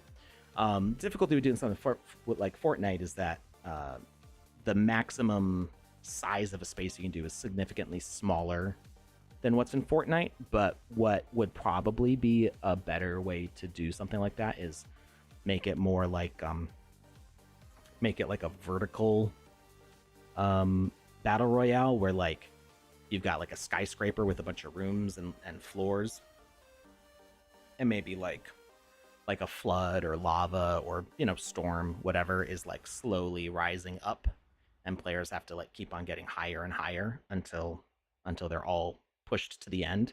Hey PandaPops, how's it going? So yeah, you could do a battle royale style that way.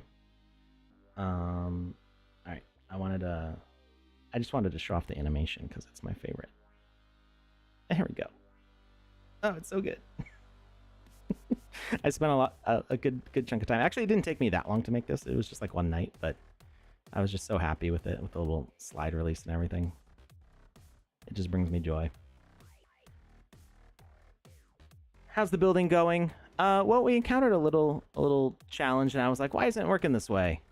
And I realized it's because I did it differently. That's why it's not working. I mean, I still don't know why this isn't working,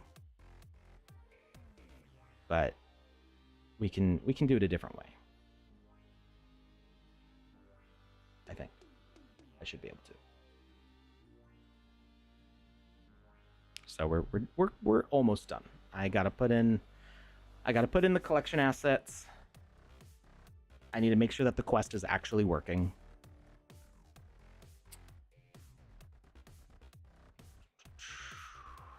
Okay, so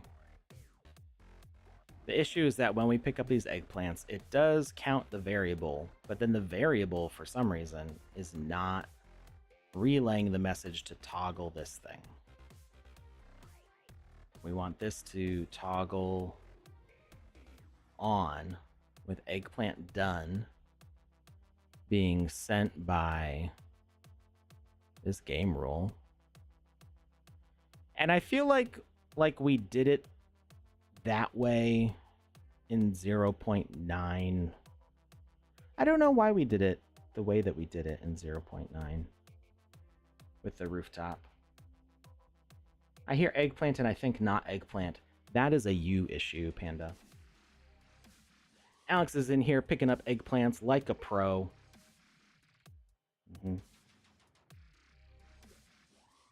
Got to get a good grip on those eggplants. So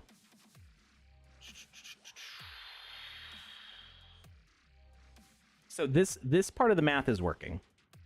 We are collecting, and the number does go up, and then it runs the eggplant check. Well, let's do the comparison duration and do it constantly. I said that we didn't want to do this because if we have a lot of these, then it's just like the CPU is just like staring at that number, like, are you ready yet? Are you ready yet? Are you ready yet? And if you do that a lot, then the CPU is just going to have more to be thinking about, and there's no reason for us to bog it down with stuff. But if it's just one, it's not a, it doesn't take a lot for the CPU to check that thing constantly. So so we collect all of these.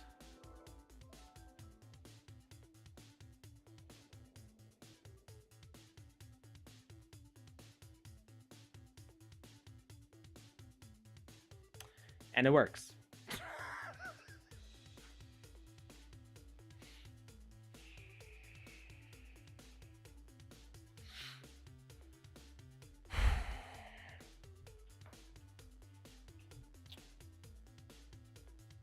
My live reaction right now.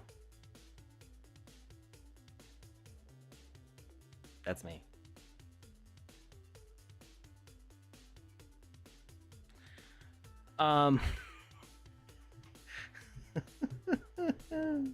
Why doesn't it check it each time I send the message, though?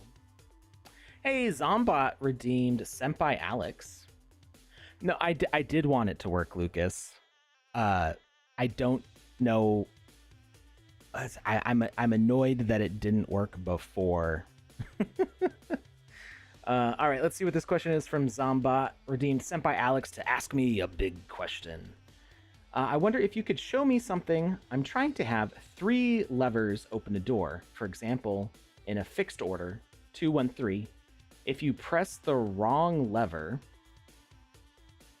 Panda said something and it moved the chat. Whereas if you press the wrong lever, it resets, and you have to start from the first lever again. If you press all the correct ones in order, the door opens. Is it possible to show me how to do this? Thanks. Absolutely. All right. So, 1 second. Let me just try this without the comparison duration thing, just to show what was happening before. So we're doing this.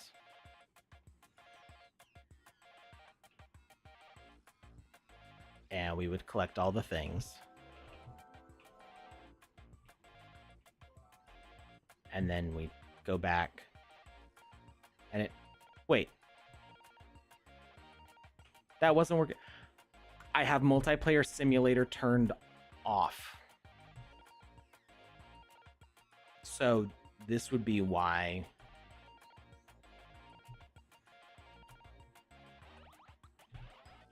It shouldn't work in this situation. So maybe we didn't figure out how to fix it. Yep. Okay. It's something to do with the multiplayer aspect. That's why it's not working. So something about the rule. with multiplayer is not happy. But this variable is a local variable, and it does count up with the other messages. So why does this send message not work with everything else is single player? But then when I send this message, it's not sending it to the single player asker. And I don't know why. But we'll figure it out later. Because right now, we got to answer Zombot's question, which is a very good question. We're going to go back to the main menu. We may not finish this game today. So we're going to create a new experience. Just so that way all of our stuff is in one spot. We don't have any distractions. Did the asker have to be a player interaction for it to work?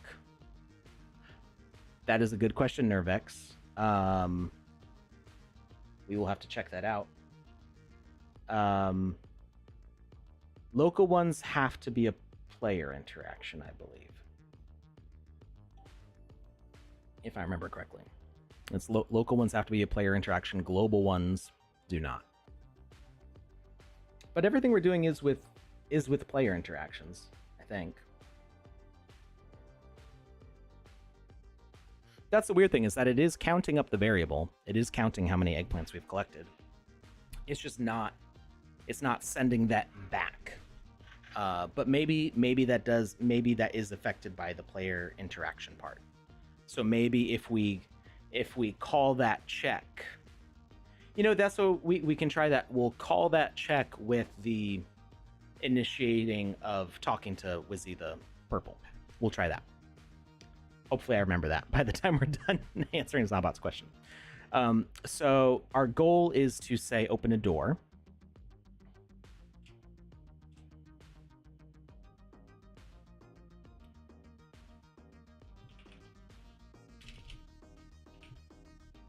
We're going to open a door.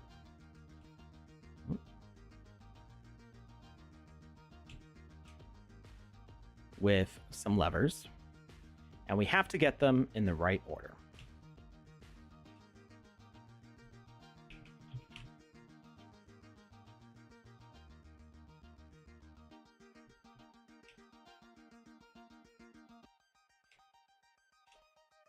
Okay, so we're going to start with 1. And then we're going to duplicate out our logic as we go. So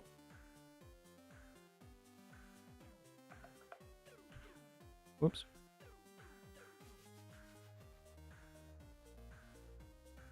Opening, closing, and then we want we'll say puzzle solved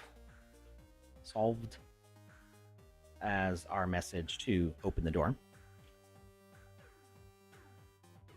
And let's make it so these levers are animated. It'll be a little bit more complicated, but it's more fun that way, I think. So we're going to do animated decoration. And this is I haven't done it this way exactly before, so I'm kind of doing something new for myself. So let's do broadcast type all, should be fine. Its default animation is going to be in the off position. And we're going to play the animation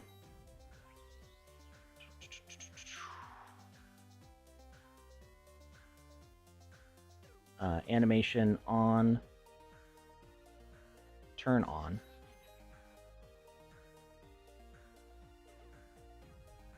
And we're going to do that with the play condition on receive message, interact, and we're going to send a message at the end of either good or bad. So if it sends good, that means it's in the correct order, or it resets.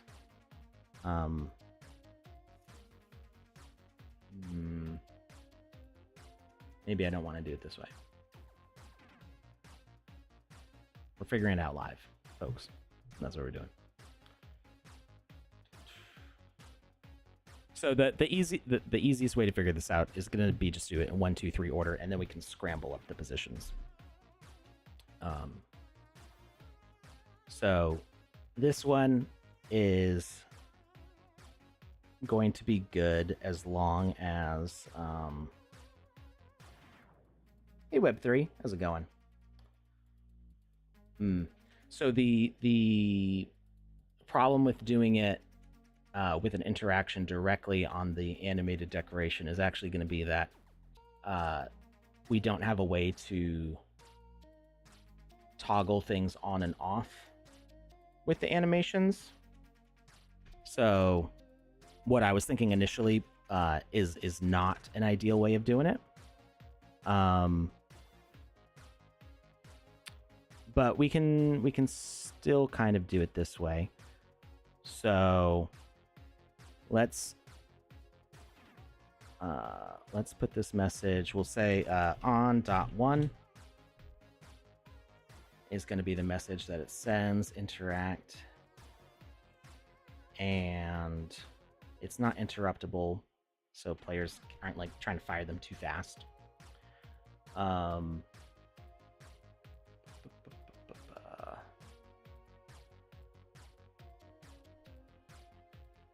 Okay. And then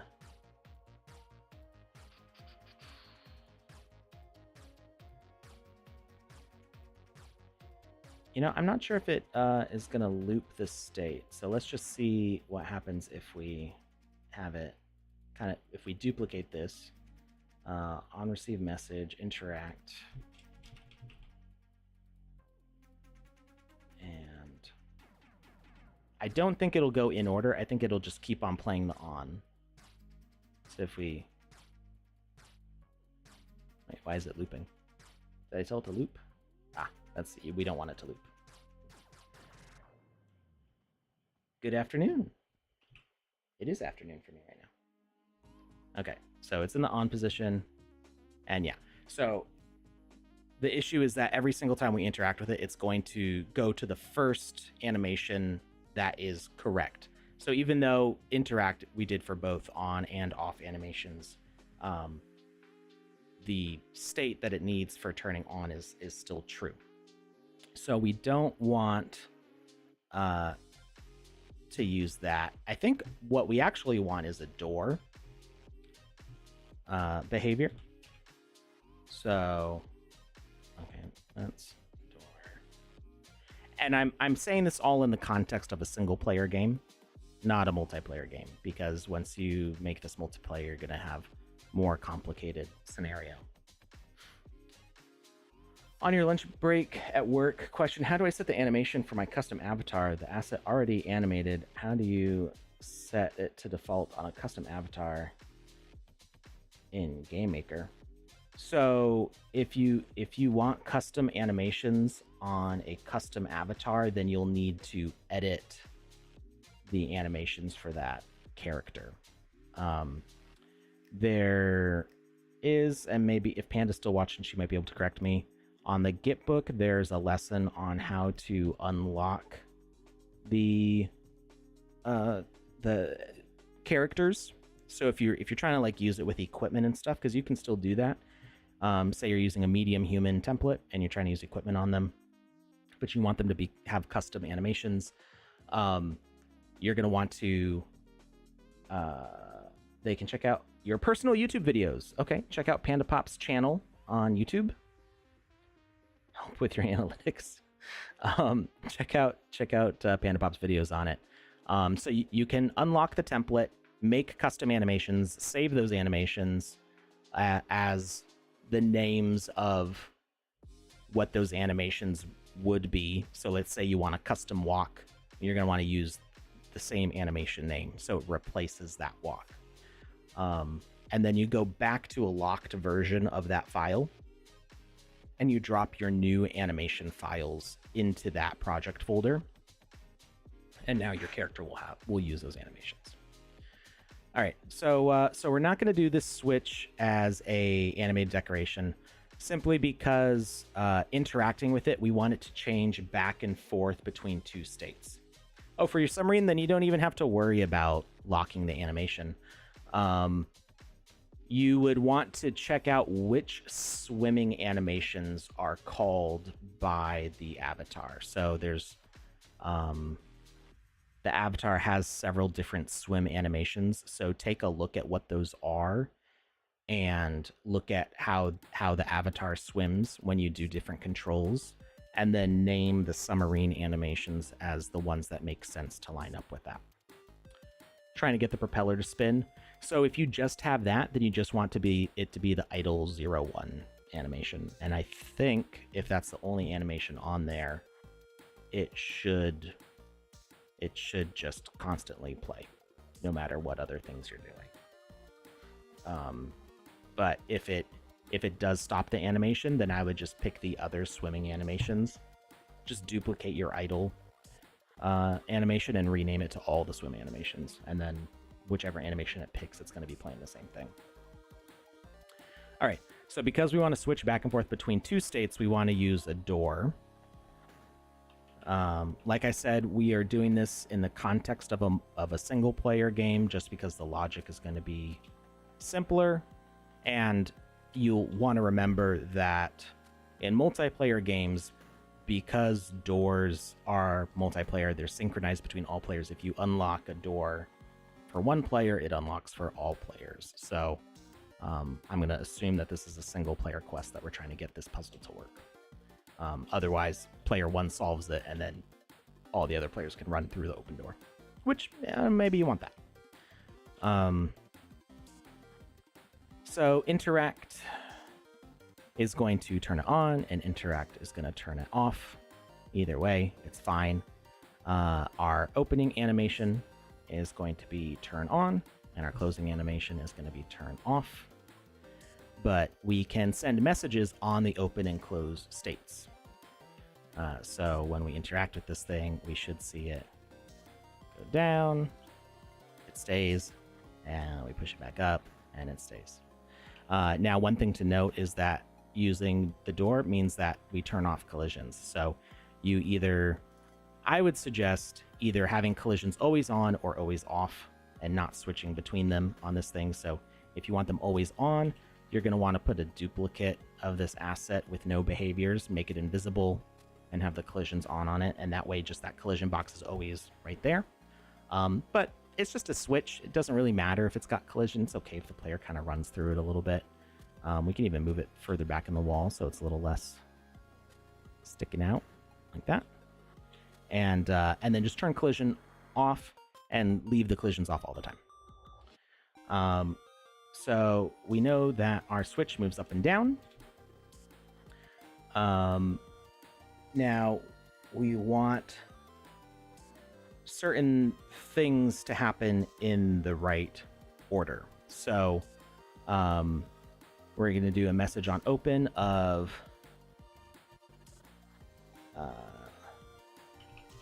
switch.1 or switch1.on and switch.2 or switch2. Wow, switch 1. Good grief. Off. And we'll send it to all because it doesn't really matter in this case. And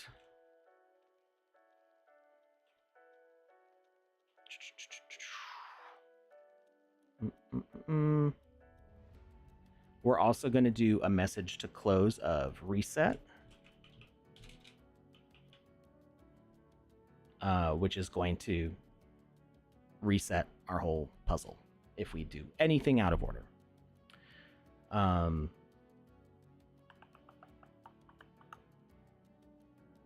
And we're going to duplicate this. And this is going to, we should name these. So ancient lever 1, ancient lever 2. We're going to update our switch 2.on and switch to .off. And we'll duplicate it one more time. And this will be ancient lever 3. And switch 3.on and switch 3.off. And of course, you can name the messages whatever you want. There can be spaces, there can be capitals, just as long as it's an exact match from where you're sending it to where you want to receive it. Name however, whatever organization system makes sense to you. But we do want each of these to send 2 unique messages, one for the on state, one for the off state. You, depending on what puzzle you set up, you could maybe make this more efficient. But at least this way we could actually, by having messages for all these things, we can actually make it changeable. You could do this puzzle multiple times in different places and kind of rearrange things and not have to worry about it too much. If you make it really super efficient with like the minimum number of messages, then it's going to be kind of locked into the way you have it set up. All right. So now we're going to set up our tumblers, if you will, our actual lock process. So we turn the first one on.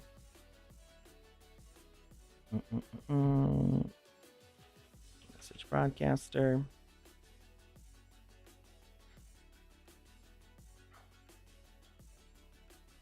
And so these are going to turn on in series. So if the first one turns on, that's good. And it allows the next one to be turned on, and that allows the next one to be turned on. But if at any point we pull in the wrong order, it resets everything. Okay. So this is lock 1.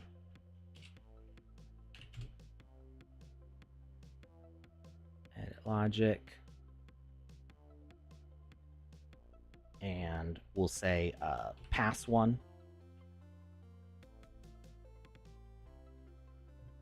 And broadcast type, everyone in range. Reset to all. Wait before broadcast. And our broadcast needs, what did I call it? Switch 1 on. So turning on our first correct one, we'll send out a pass 1, which will set up the next part of the logic. And if we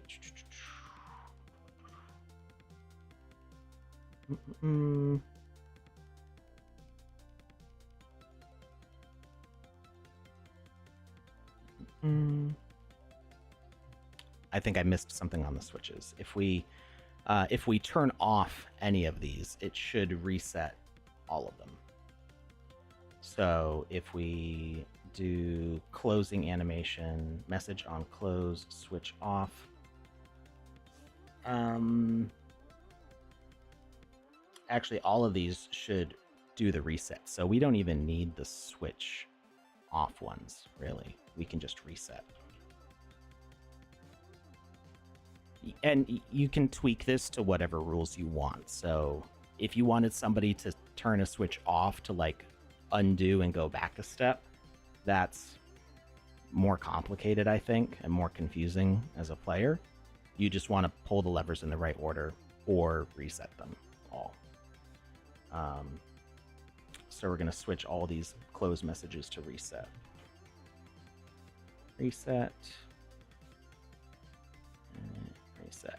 So turning off any one of them will reset the whole puzzle.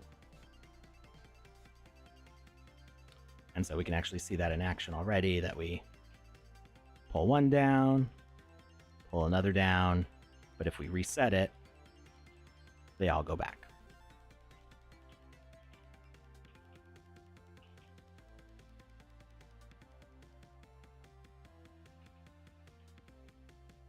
Yeah. All right. Let's see. Why did that collision... Oh, did I not turn collision off on... Off? Why did that make me crouch?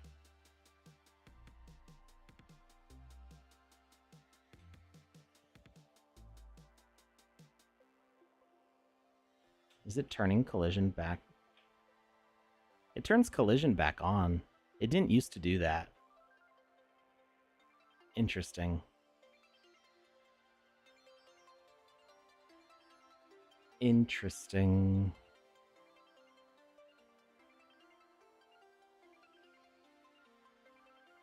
I feel like that's kind of a bug. So I guess you would want the invisible ones then. So we're gonna just account for that right now. So we're gonna make this collision. We're gonna turn it invisible and turn collisions on. And we're gonna remove the behavior. And we're just gonna overlap it with these. It doesn't have to be exact because they're invisible. And this is close enough.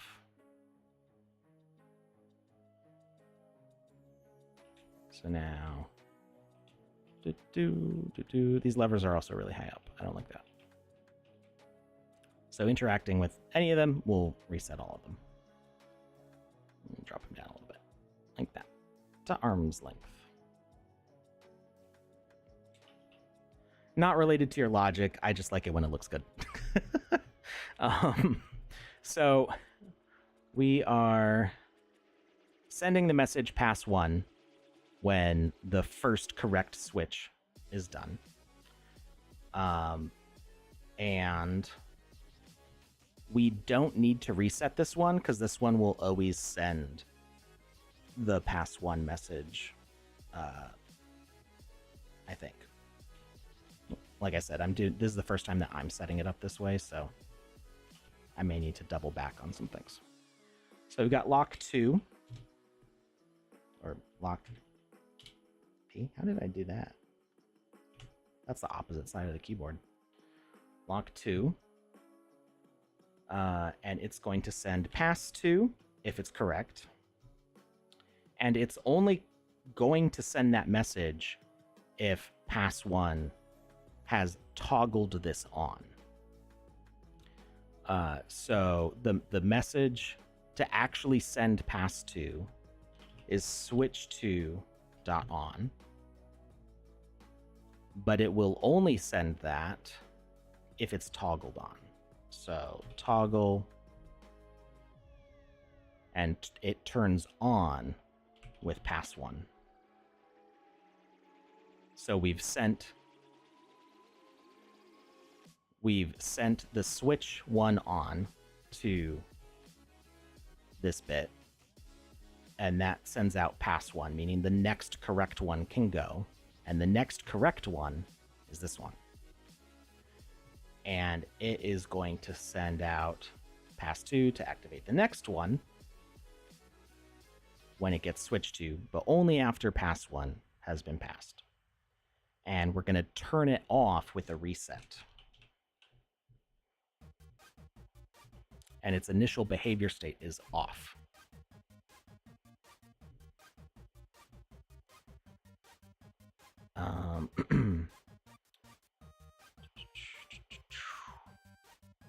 So now this one activates and allows this one to be activated. This one activates, allows the next one to be activated. And did I update the name? I did. Lock 2. Okay. So now we duplicate again, and we've got lock 3. And it's going to send unlock,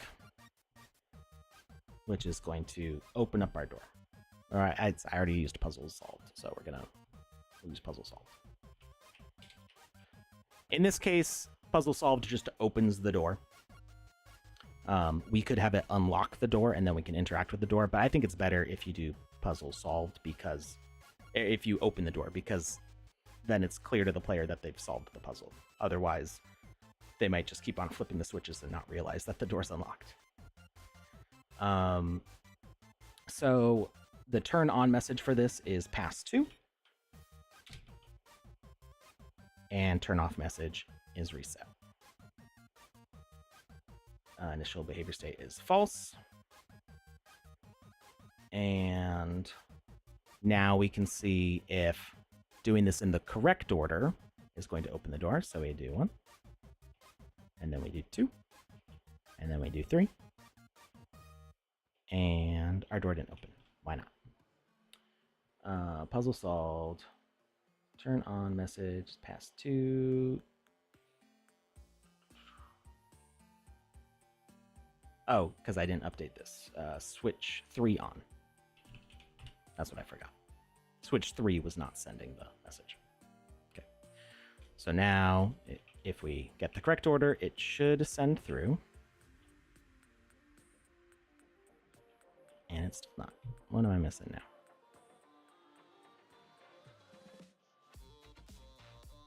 I'm actually going to move the collision back on these a little bit.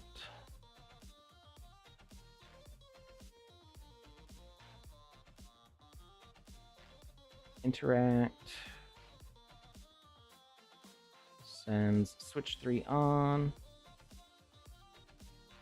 Okay, so that should all be fine. I don't think the switches need to change.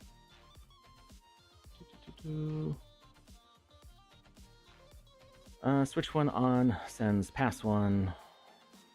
Pass 1 turns on. And switch 2 on, sends pass 2. Pass 2 toggles on this thing, and then... Oh, because I clicked switch 3 off. It's just simple little typos. It's not that the logic is wrong. All right. There, and there, and there. Hey, our door opens. Okay, so that's the first half of it. Now we need the case of it being wrong and it resetting the puzzle. Let's go ahead and save. Just in case. So nothing bad happens.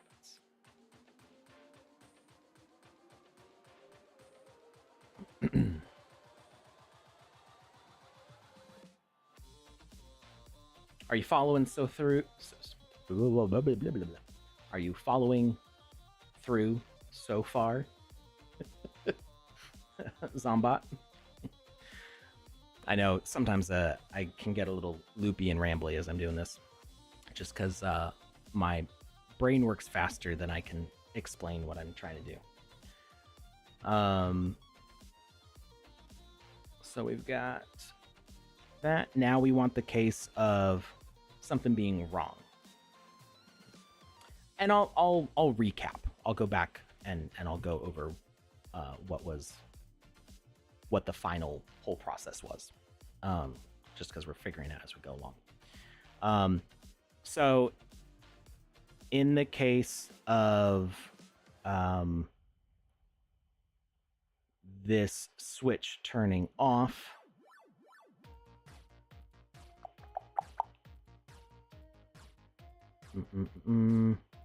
so we want to know like what happens if we're pulling in the wrong order. So no matter what, if this one is the first one pulled, it's correct.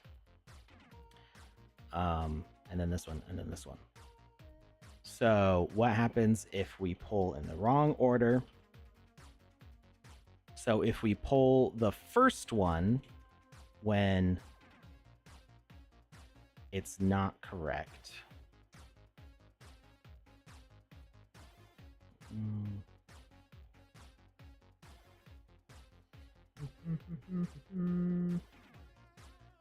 This is where it gets more complicated.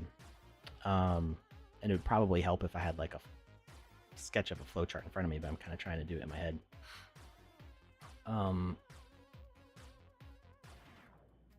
So if we pull switch 2 first,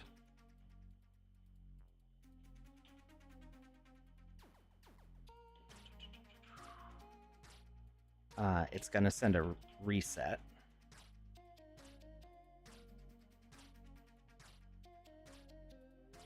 Logic. So turning switch 2 on.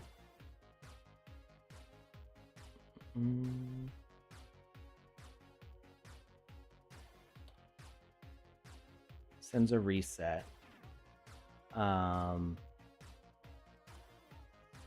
if pass 1 is not the current one. So initial behavior state of this is going to be true.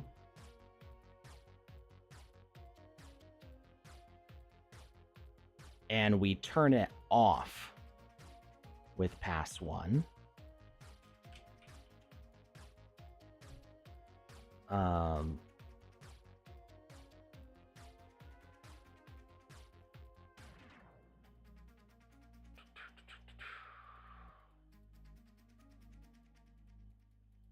So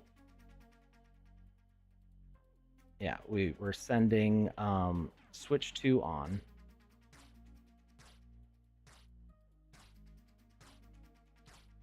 When we flip the switch, but it would be the case of either no switches, so initial behavior state, the toggle is on. So if no switches have been pulled, then we send the reset. If switch 2 has been pulled, well, that is this case. Gosh, it's hard to do it in your head. So we pull switch 2 first. Then that's true. If we pull switch 1 first and then switch 2, so pulling switch 1 does the pass 1, and it toggles it off. Oh, actually, we don't need to do it in the case of pulling switch 3 first, because switch 3 would do the same thing.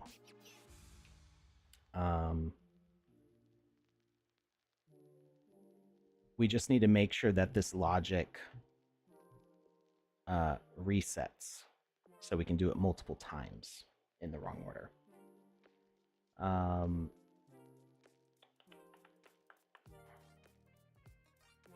So reset. We need to bring this back to its initial state of being on. So resetting will do that.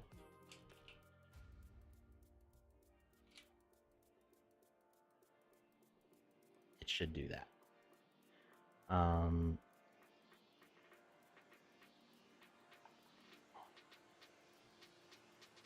And that will also flip the switches back. Is it really that simple? It's on. We turn it off if we do the pass. I think it's that simple.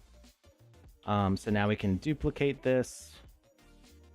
And this is lock 3.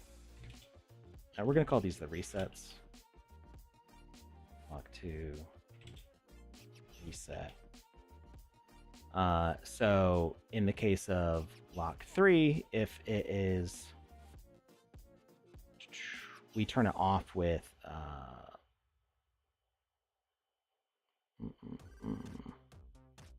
actually, I don't think we ever turn this one off. Or we would turn it off with a pass 2.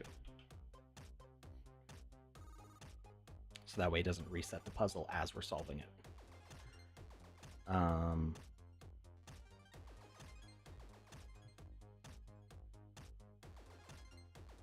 That might be, it can't be that simple. I feel like I'm missing something. So we do 1, we do 2. Yep, it's still resetting them. Something is wrong there. That's causing it to reset.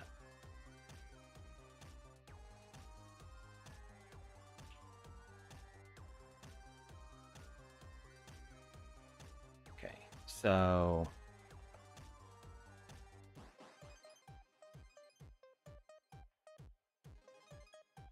this sends pass 1.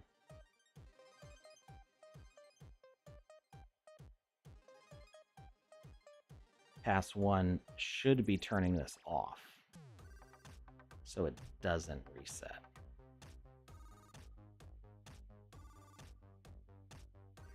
Turn on message. Turn off message, pass 1.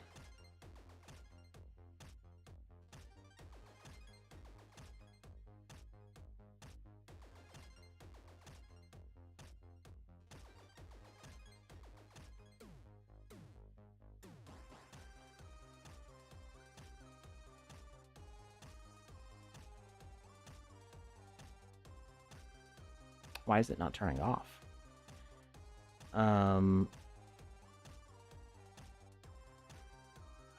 So in this situation, it would actually be helpful to have these be visible items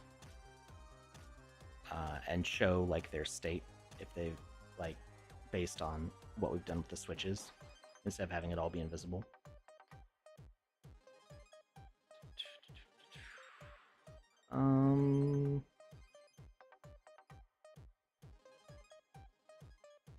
So turn on is reset. Initial behavior state is true. Turn off pass 1. That should be working. Message to send. Pass 1. It does send to all when we flip the first switch.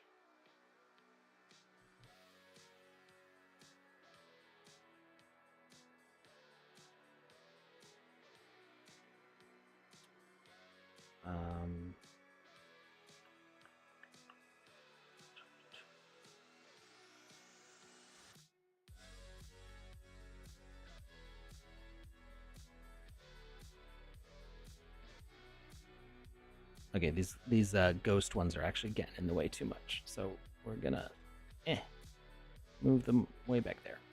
Okay. So interacting, it's sending the turn on message.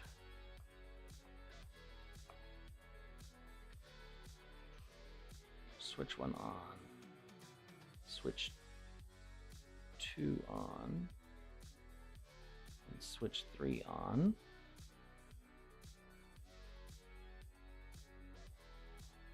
So we get switch 1 on, sends pass 1. It should be toggling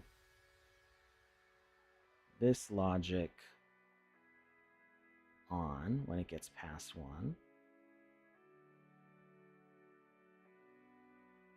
And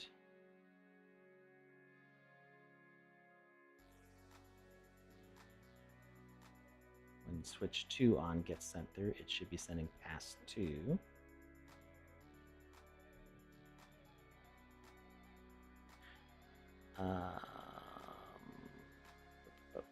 Is it sending past 2 and is that resetting it?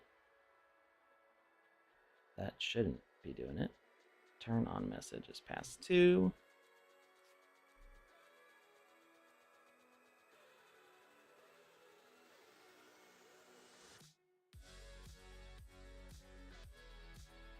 And click it. There we go.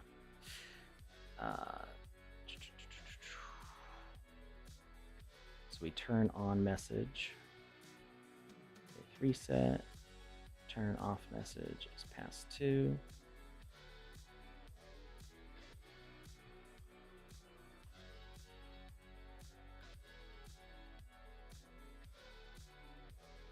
Oh, here it is. We didn't switch just to switch 3 on.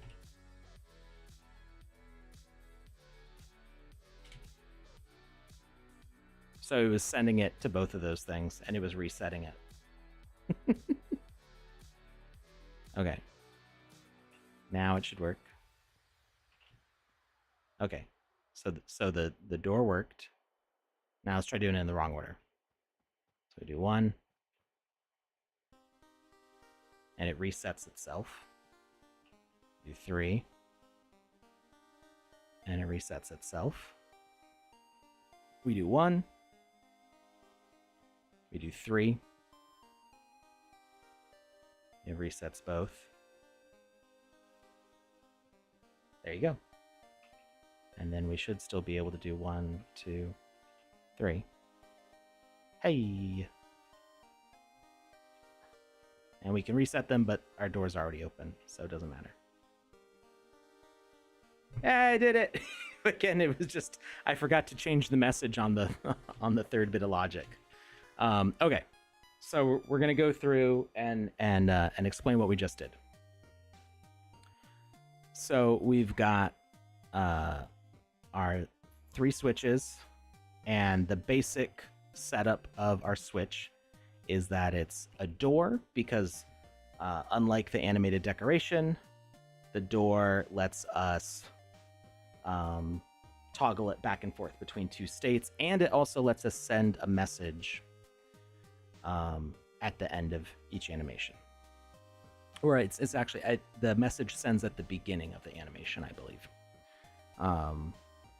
So we send a message that either the switch has been turned on or we reset it, and resetting will reset everything in the puzzle. And we do that with a different on message for each one.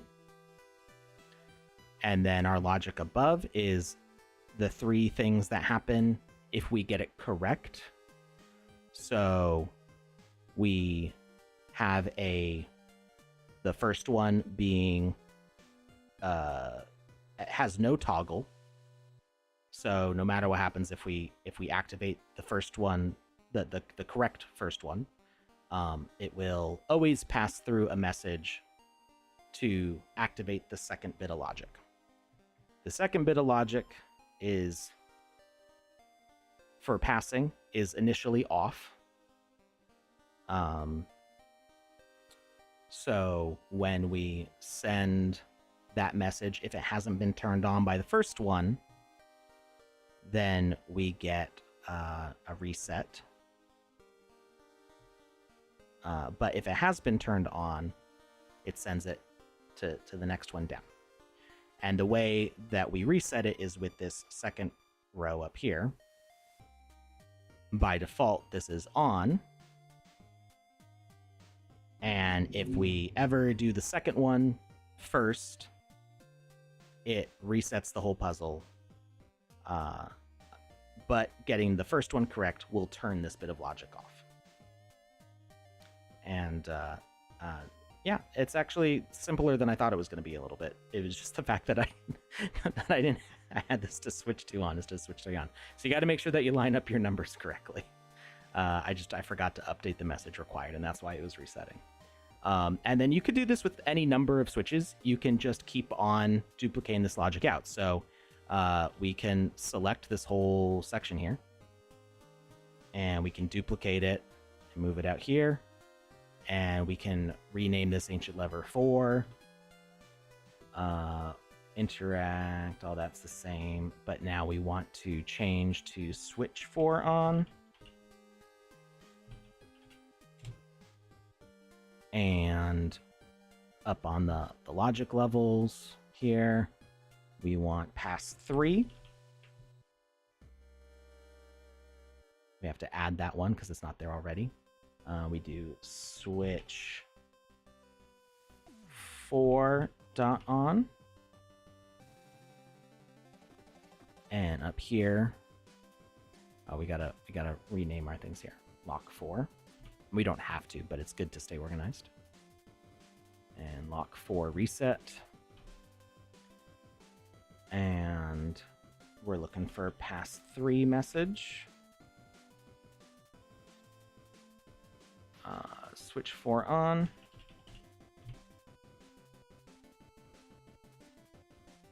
That should all be correct. And then we have to go back to here and change this from puzzle solved to pass 3. Okay.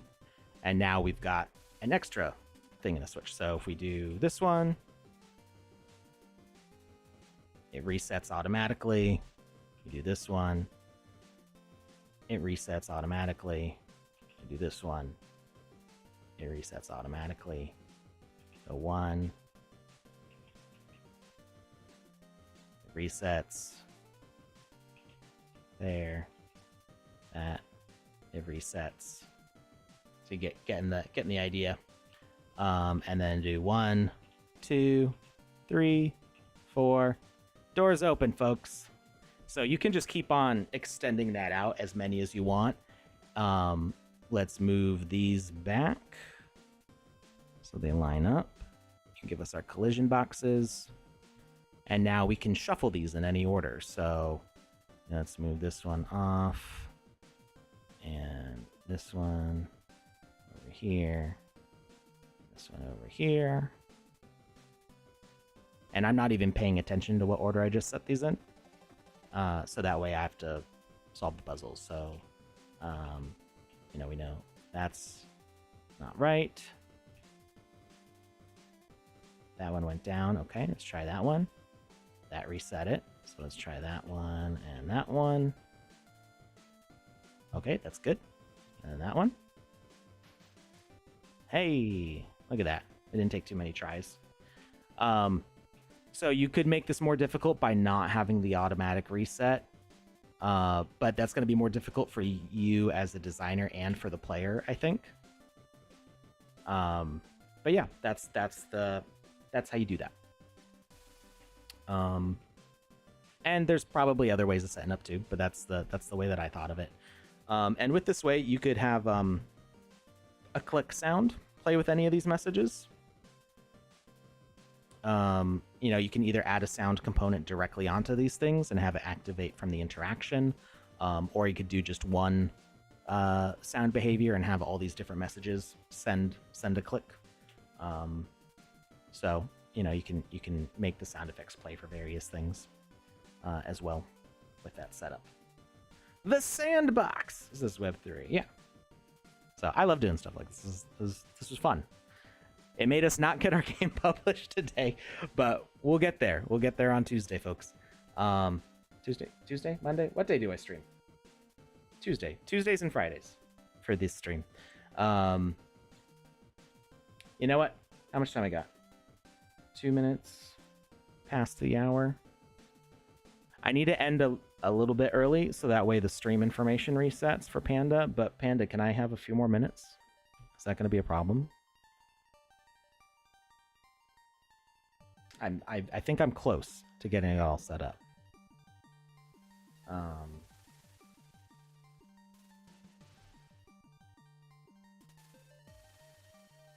What was the solution? It was that the player interaction needs to make the. Did I quit the whole thing? Dag nabbit. I quit the whole program. Can we use music NFTs in games? Asks Web3 on YouTube. Not yet. They're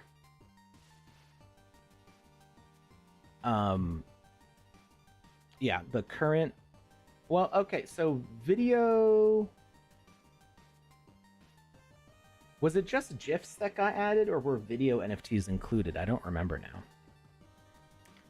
If a video NFT can be used, then the audio would come through, I think. But I think just GIFs got added.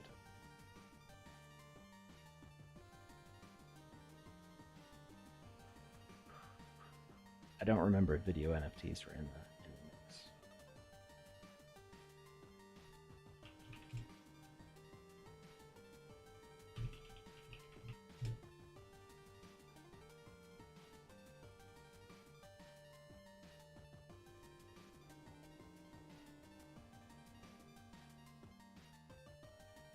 All right. So we were gonna see if, with the multiplayer thing turned on, if the message required to check was.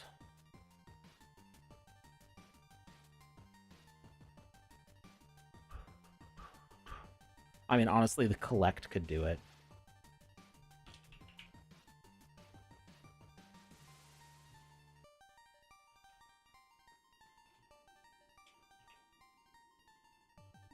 The problem with doing the collect is if you. Well, actually, I don't think it would be that big of a problem.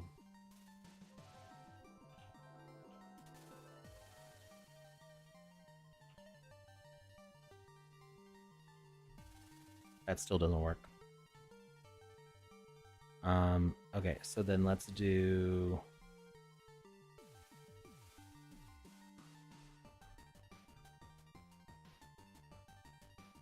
maybe that collection doesn't count as a user interaction.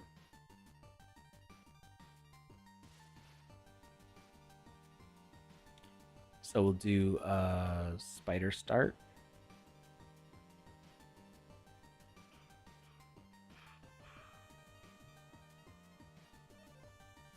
I wanted to get this up because the thing starts on Monday. The Builders Challenge starts on Monday, so I want to get this up before the weekend. My lunch is almost over. This was perfect timing. Oh, yeah, let me see if I can answer your question before that. So, let me see if I got a video NFT here. Looks like you won't be able to watch Panda. Well, it's Panda, me, and Lucas playing, but it'll be recorded, so you can always watch the VOD.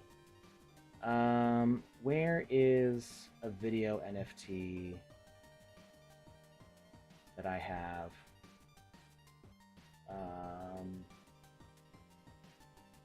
Oh, we can do the Macbeth one as base. Okay, but let's, well, that's loading.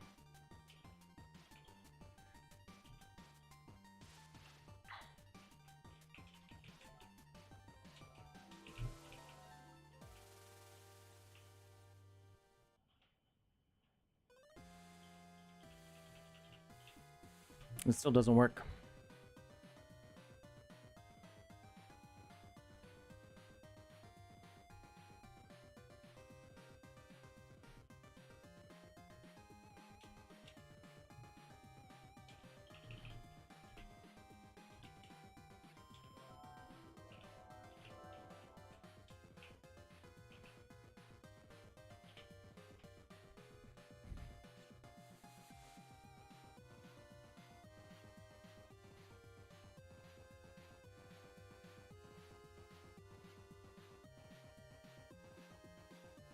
Just say players needed. We're sending that message. I don't know why that doesn't work. But we can do it a different way. So let's grab this NFT. Hopefully Web3 is still here. Let's do large square image frame. NFT image.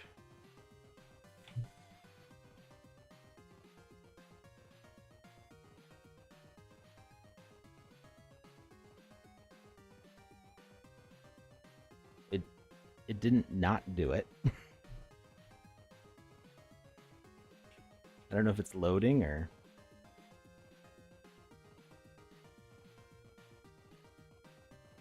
What was that? Did you see that little... What is that? Is that's a... Oh, that's an image that you can select from... Why did it load that? It's one of these things. This one. The street ad. Why did... That was weird. I don't know why it loaded that.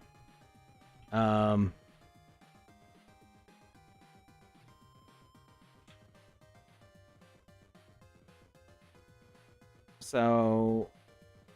I think maybe... Let's see here. The Sandbox GIF NFT image component.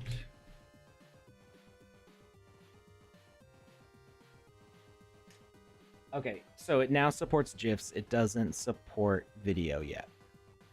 So yeah, there's no music NFTs that we can do yet. I'm hoping that changes because I have some music NFTs. Yeah. So soon, but not yet. I was hoping that maybe there was video ones, but the video streaming is just from the video streaming platform. So, yeah, I'm I'm bummed that this doesn't work, and I don't know why it doesn't work.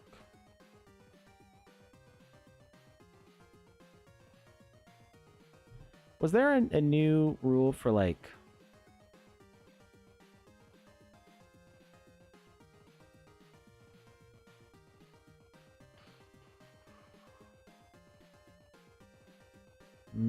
send message.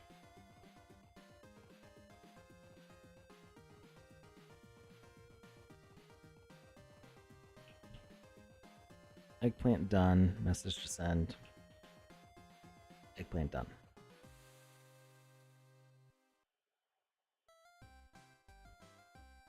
I mean, it's a little silly.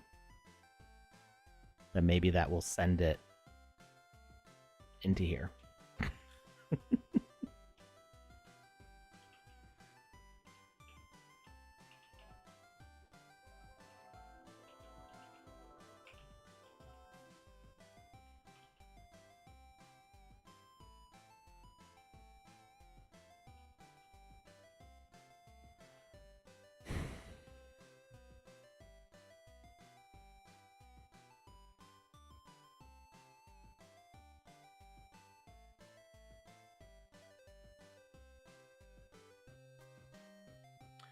You're welcome, Web3. Thank you for hanging out. Hope you had a good lunch. See you next time. And it's still not working. I don't know why. Why doesn't this work? What am I doing wrong? Where is Cyber Dragon when I need him? Why doesn't this message send?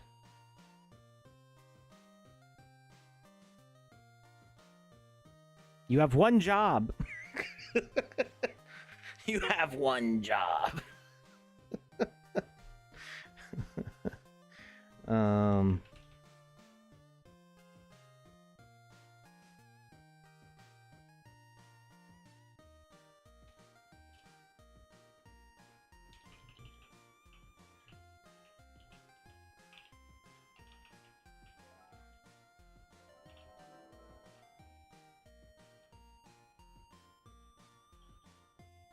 Okay, so we'll just do it with the health thing then.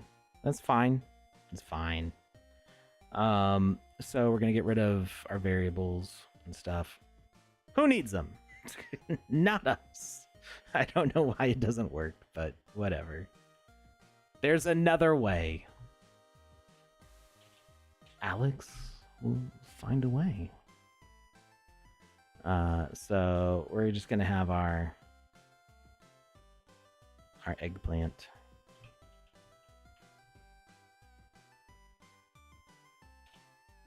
Floating out in space here. Variables, they're so overvalued. Right?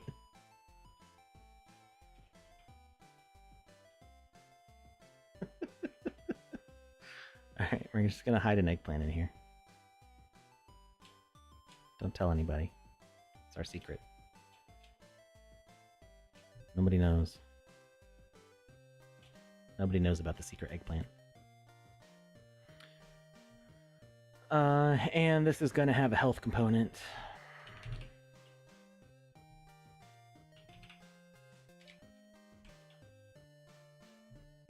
Single player. It's going to have 10 health.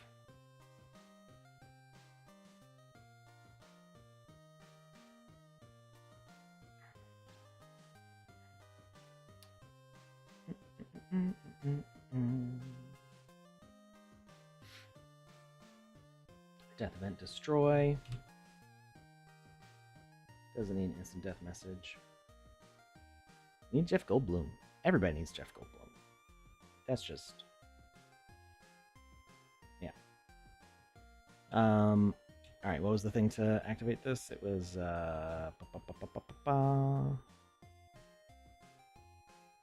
eggplant done. Right? That turns off the intermediate conversation and turns on the end conversation. So... message sent on death is eggplant done. And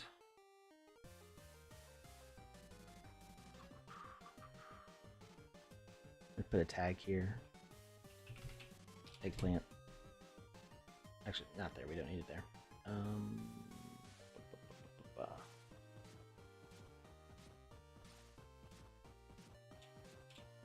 We're gonna call it the master eggplant, just so we can find it. So each one of our little eggplant buddies is gonna send a health -1 when they die. Edit logic. Message on collect. It's gonna be health. Broadcast to specific selected actors. So many eggplants. I know. It's a thing of Panda's dream. That's what that is. And -1.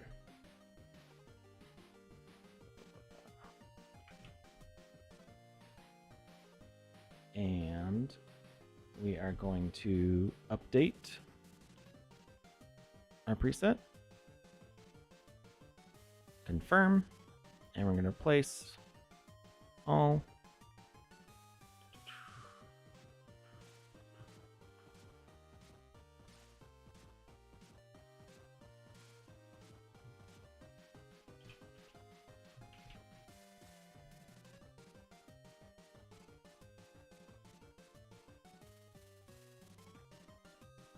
Oh, I did it again.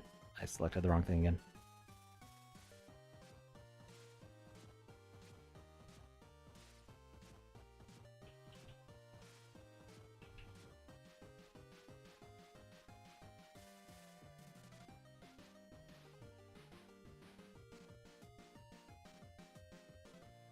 Alright. So now we're murdering the master eggplant. So we talk to Wizard the Purple, he gives us the quest. He gives us this intermediate conversation. We collect these things. Exactly 10 of them. And now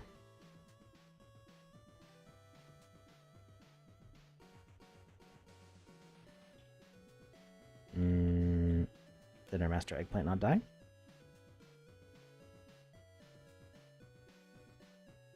Health and oh, did I forget to set its health to 10? Is that what I did? Where is it? So much for making it easy to find.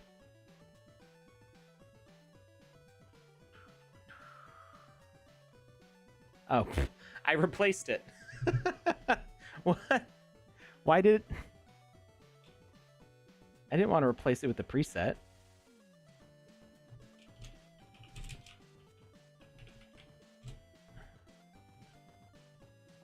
What are these sending to now?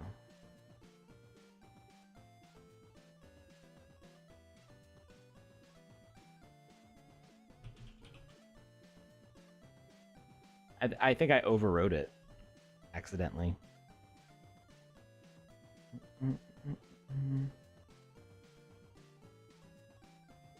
We're gonna change the name. Master Plant. So it doesn't have egg in it. Add component, health.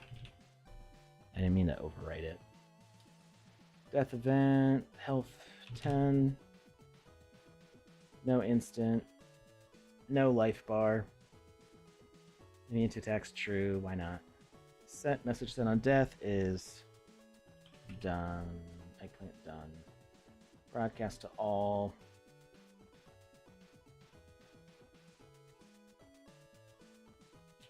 Okay, and now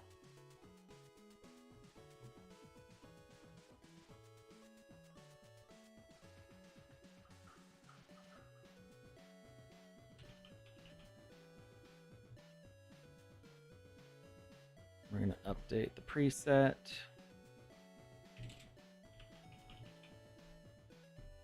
We're going to call it eggplant preset to stop confusing ourselves.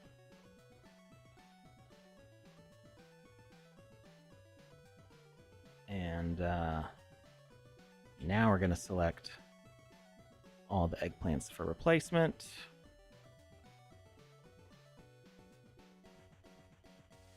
Oh, you know what? It might still...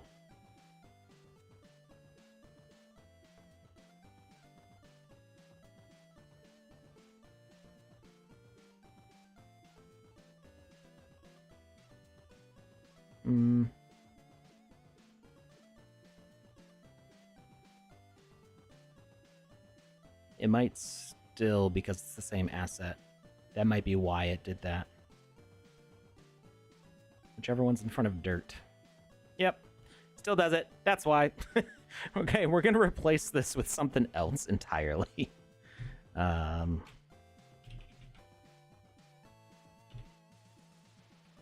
Replace it with a golden heart. Replace. There we go. Now there's nothing else that it conflicts with. That would be why it did that. Now we're going to replace with the eggplant. With the master eggplant. Master plant. Nope. Eggplant preset.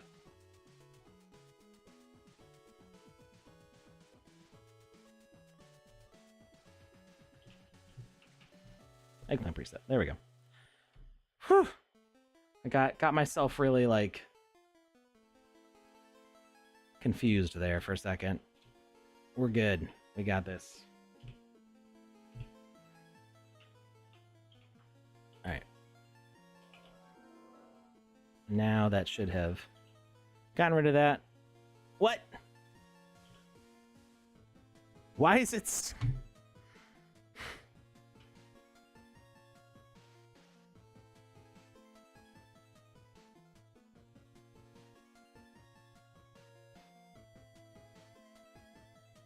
Did I forget to select the thing?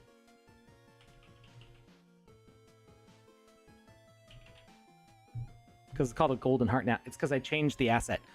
I was trying to make it easy on myself. Oh, man. Okay, now we're going to replace all with the preset. Replace all. Let's double check. Let's make sure that these ones are still sending to the thing.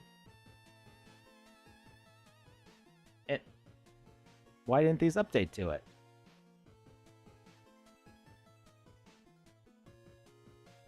I did click replace all, right? Did I not?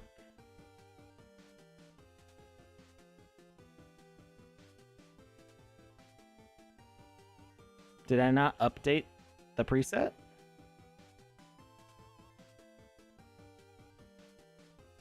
What am I doing wrong? What is... What? Why isn't that changing?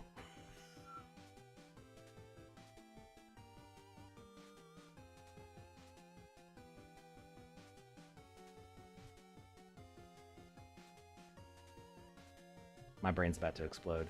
Okay, golden heart. Okay, that's good. That's good.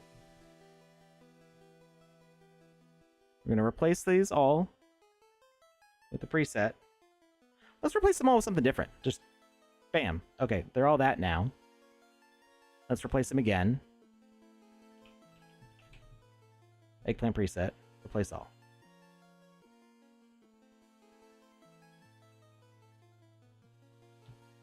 Okay, now they've got the golden heart. I feel like maybe it wasn't changing it because it's like, it's already this object. Maybe that's, I just had to like force it.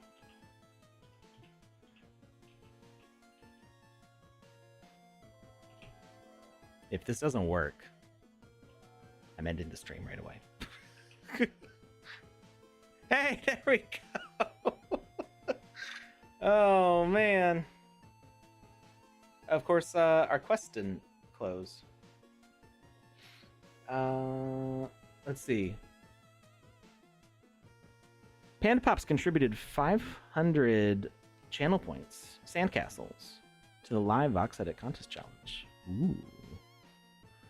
All right, what is it looking for in the objectives? Eggplant Parm is looking for message A2. That's why that's not closing. So we need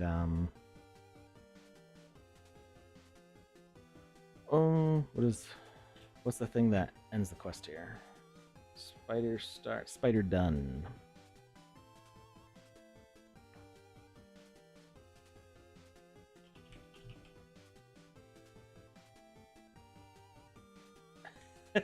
Stream ending threat. Yeah, so I've always threatened computers into submission. That's always been my go-to. It's like, you're going in the trash. And the computer's like, oh, snap. Threats definitely work on computers.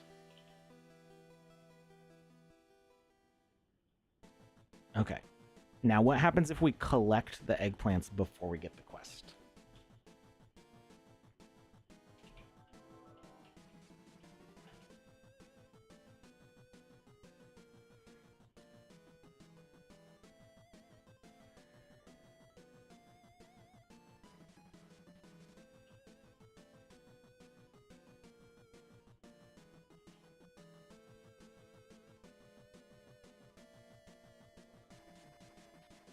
Our toggle messed it up. So, because we already did this spider done, because eggplant done already got sent,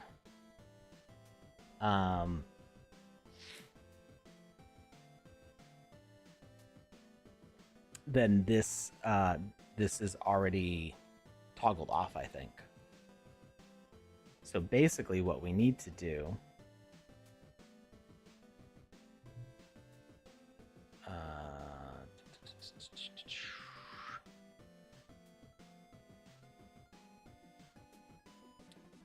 turn on message, turn off message.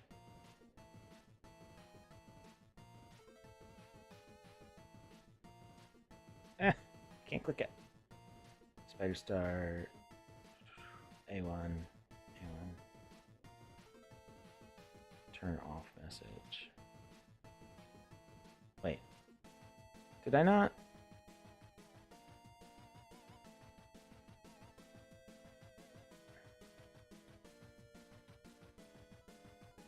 Why is A1 the turn on message? We don't need to toggle it on, we need to toggle it off. Go through that. Nothing happens because of that conversation. Why did this ever work correctly if we didn't have a toggle off message? Did I not just change that to be... Am I losing my mind?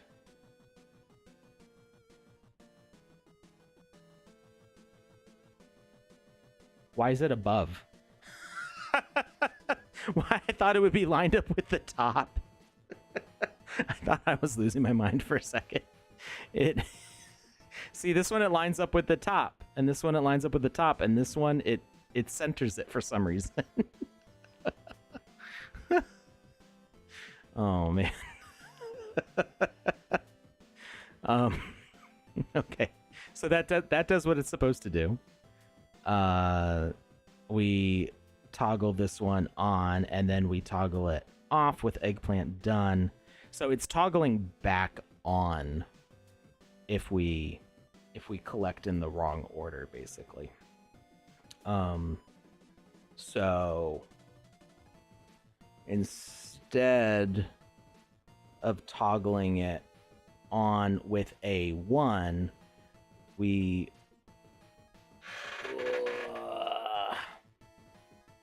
can we delete it with eggplant done?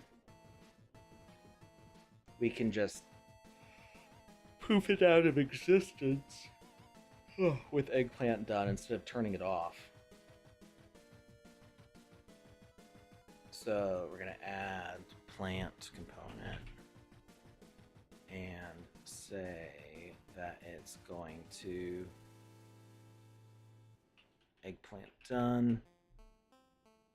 It's just gonna boop, go away.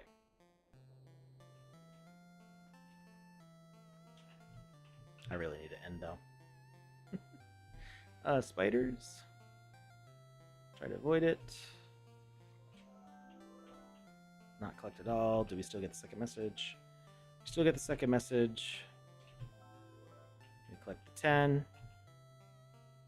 Thank you. We get the hat. We get the last thing. Okay, and then let's try it out of order.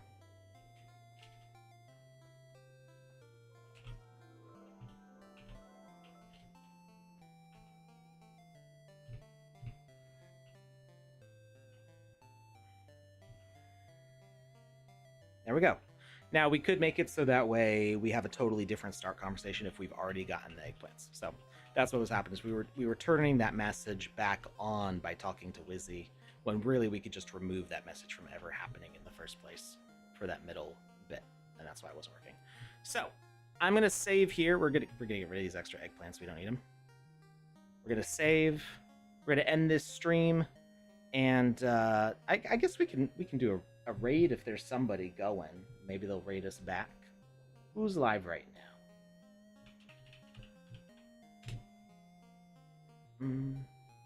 What is a plant message for? A plant message picks. So, like, you think like a farmer. The farmer behavior is set to pick things. So they, by default, they gather plant tags. So if you go way back to the earlier days of the Game Maker, we're kind of setting up an ecosystem where you have plants, prey, predators, and farmers, all kind of in this ecosystem of collecting things from each other, like either like hunting each other. And so the plant message is a way to kill an object without making an explosion. So if we did a health component, we would actually see that little damage in the poof when a character dies. But if you use the plant behavior, then they disappear. Which, now that I think about it, some people have asked about killing things without having the little red things. So I guess if you did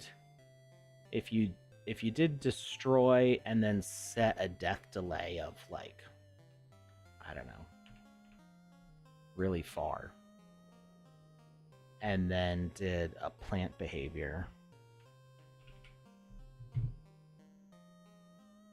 So, like, let's set let's set this guy's health really low, so he's easy to kill. And then you destroy him with interact. I wonder if we could, like, remove the corpse, basically. So we kill him, we kill him, we kill him. Oh, turn off the multiplayer thing. We kill him. What?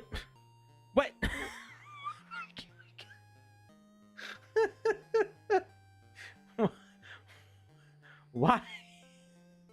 Turn off gathering. Can flee when attacked. I'll turn off that. Immune to attacks is false.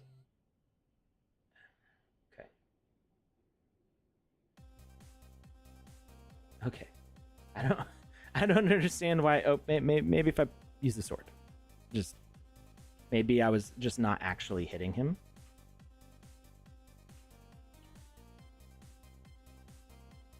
I know we're supposed to be raiding somebody right now.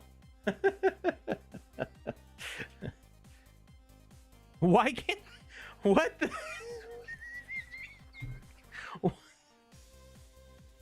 Why can't I do that? Turning off his behavior. Why is this guy invincible? He's just... There we go. Okay. So now he's just laying there and we interact. Oh, you still get the little red explosion, though. So that's not going to help that much.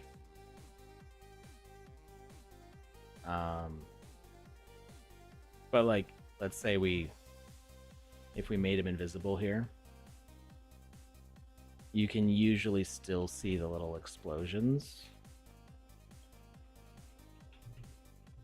Oh, not with a plant, though.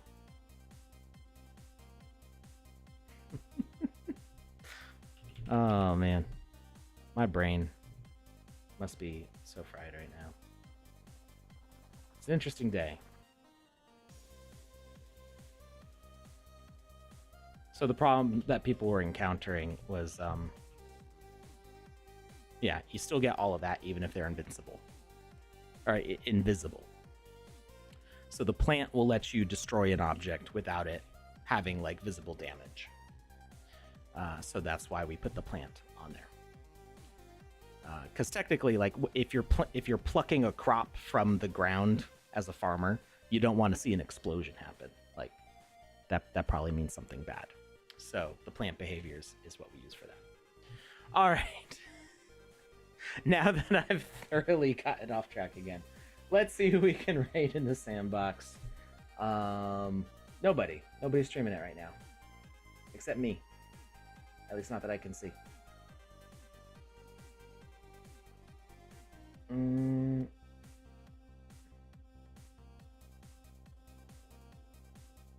Yep. Okay. Nobody's streaming the sandbox right now, so we're just going to end the stream here. But we're going to be back in like 30 minutes with Lucas and Panda and me. And we're going to play some games with multiplayer. So join us. We'll be back in a bit. See you.